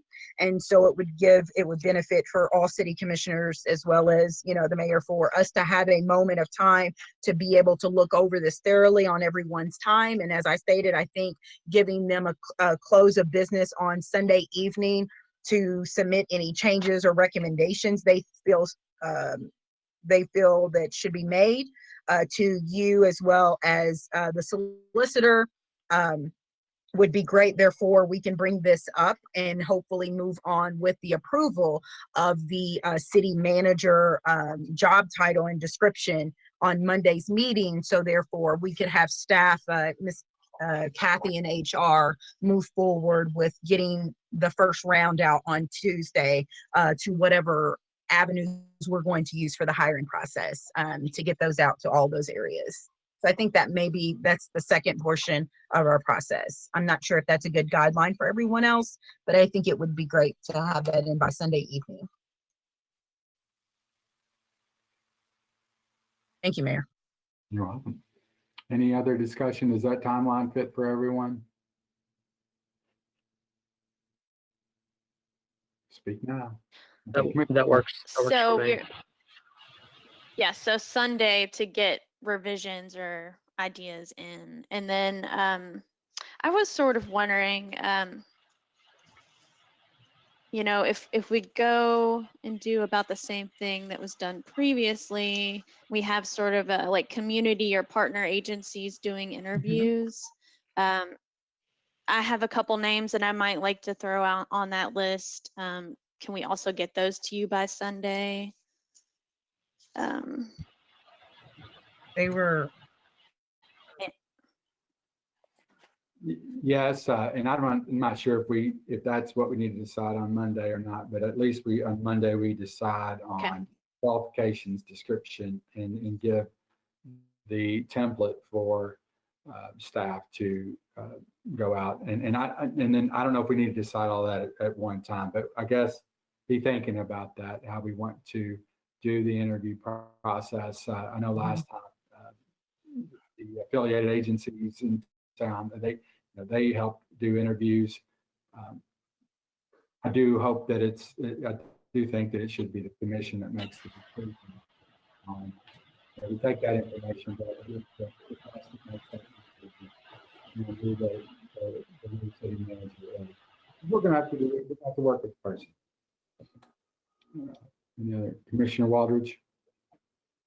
yeah, so I also think that we need to make sure that we're allowing our directors for our areas to also be inclusive in this interview process, as they will be working directly with he or she.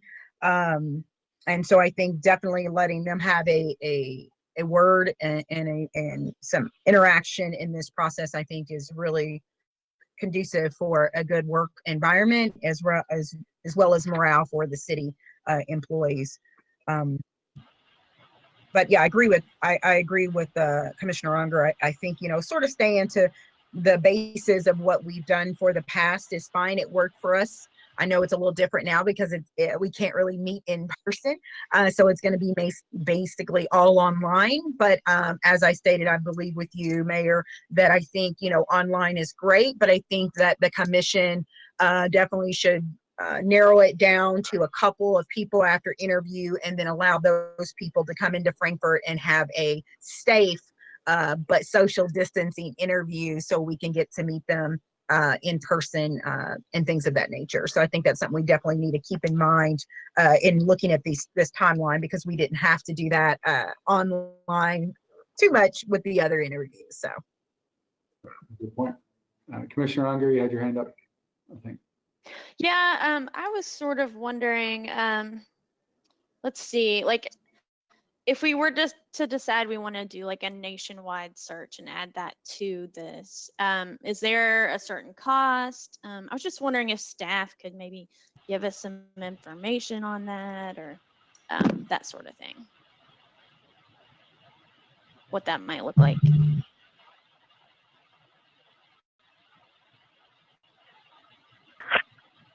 A few years back, we did a nationwide search, and we hired a consulting firm, and so that cost in the neighborhood of like $25,000 to conduct the search that way. But I think it's possible to do a nationwide search without engaging a consulting firm, or a search firm as well, simply by using nationwide posting sites. So there's a government job site, which is nationwide. There's International City Managers Association posting site, which is national. There's the National League of Cities, which is national. So I think at relatively low cost, it's possible as well to do a nationwide search. Is that something we would task staff to handle? Yes.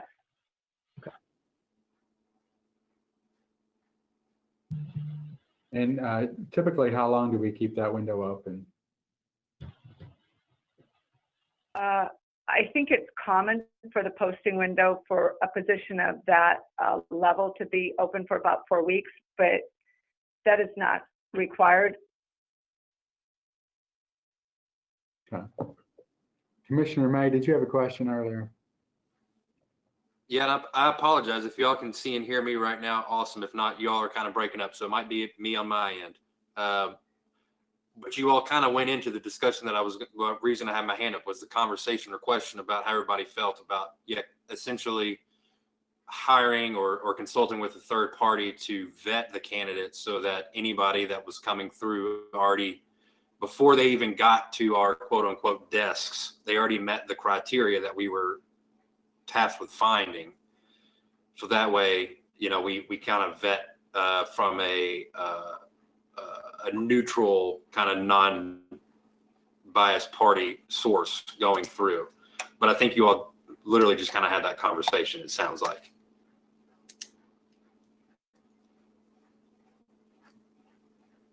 Commissioner Waters. Commissioner May, yes. In the last cycle that we had to hire a city manager, when we was hiring Keith, we had our staff as well do some of that vetting. We had some applications that came in from like people that were like Burger King managers. They saw the word manager and they applied, right? But they had no qualifications or anything. They just saw the word manager thinking they can move over from being a Burger King manager over to being a city manager. And so some of those were vetted through Miss Kathy in our HR. Though if we wanted to see the application, she still made those readily available for us to see why it was pushed over to another pile. But she was really awesome in handling that situation, handling that process for us, and vetting some of those out that would not meet any of the qualifications. But if we wanted to see those applications to verify that, she would make those available for us as well. Commissioner Thompson. Is there a way that we could get the applications supplied in a Google Drive or something to where we would have access to those and we could look at those electronically, and even if the staff has already separated those into not qualified or not meeting the standards, we would still have access to those? Is that something that, maybe that's a Bobby question? I'll jump in and say that's absolutely possible.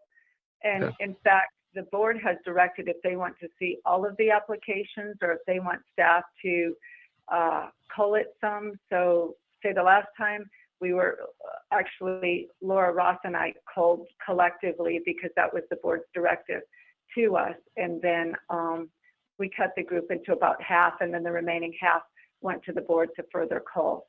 But they could all be distributed to the board if that's preferred.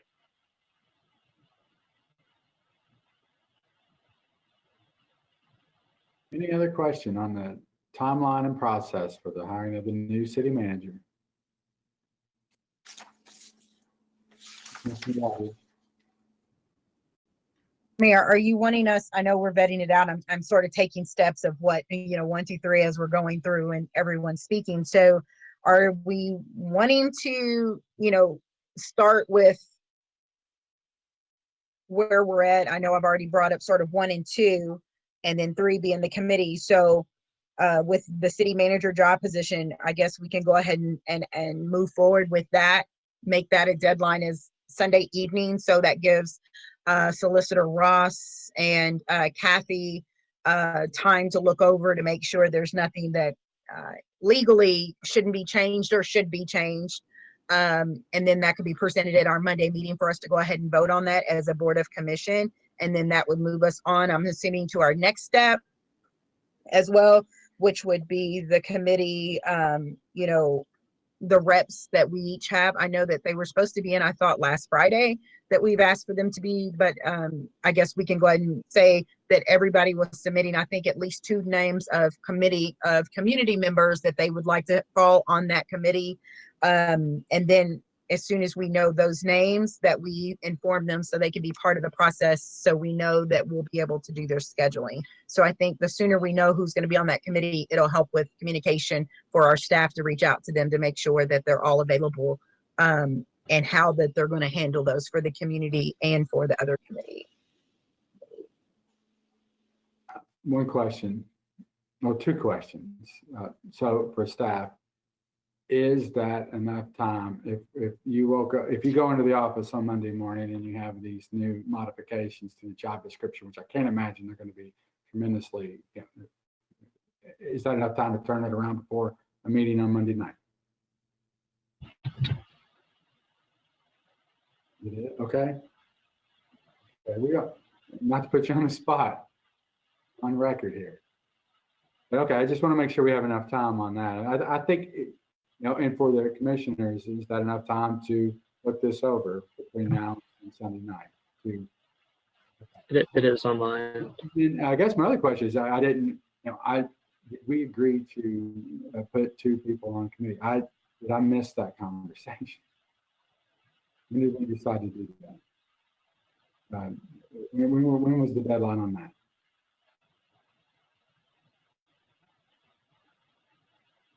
I think it was the Friday after the last meeting. We need to revisit that because I didn't know that was something. We'll revisit that. I think the first step, we'll do first step, baby steps. Get this description, qualifications, we'll agree on that. Get that part started, and then we can decide about the committee. And if we'll look at what was done last time, we'll decide on what interested parties need to be involved, including staff, which is, I think, the most important part of this, of course. Yes, Mrs. Fields, we see you. Thanks. Just a few things that would be helpful to me in getting the job posted would be to have clarification from the board on whether relocation costs would be paid for, if there's a cap on relocation costs or paid at all, and how long the position is to be posted for, because, it could be as little as a week to as much as, 2 months or something like that. So that's helpful to me. Thanks.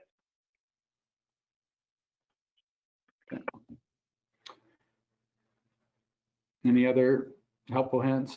Anything we need to take into consideration before Monday? Okay. I think we definitely, in what she brought up, we definitely need to add relocation since we are going to do it as far as nationwide because of the situation with COVID, and a lot of people are, down in their savings and things of that nature. So if we're pushing it out, I think we do need to think about an amount that we want to put out there for relocation for that, given the circumstances of COVID and people uprooting their family if it is someone that comes from out of state or from outside of Frankfort as well. And I think that 4 weeks would probably be a minimum. I would suggest at least a minimum for pushing out there with hopes that maybe applications will start flowing in to where as applications come in, they can start funneling them to us and we can start looking and using that 4 weeks to vet people that are already come in earlier before the closing date. But I think it should be at least a minimum of 4 weeks, I think. I don't know your thoughts. Any other discussion? Commissioner May. Just want to ask for a point of clarification. So on Sunday deadline, get job descriptions and qualifications input. That'll be what we're voting on Monday. And then this might be a question for Ms. Fields, but so both interim and city managers are considered seasonal, and we have to consider that as we move forward. So if somebody's in the role of interim city manager, they are considered seasonal and they're coming up, or that deadline is correct.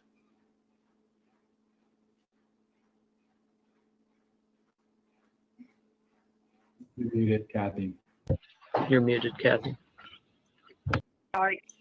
An employee can only be one classification. So that employee would need to be a full-time employee or a seasonal employee or a part-time employee. Even if they're split over multiple jobs, they can only be one classification. Okay. Thank you.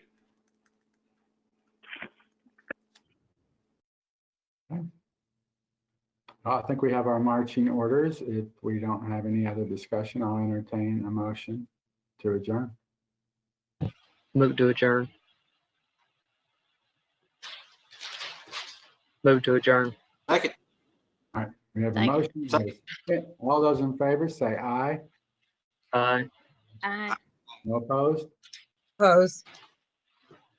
Okay, motion carries. See you next time.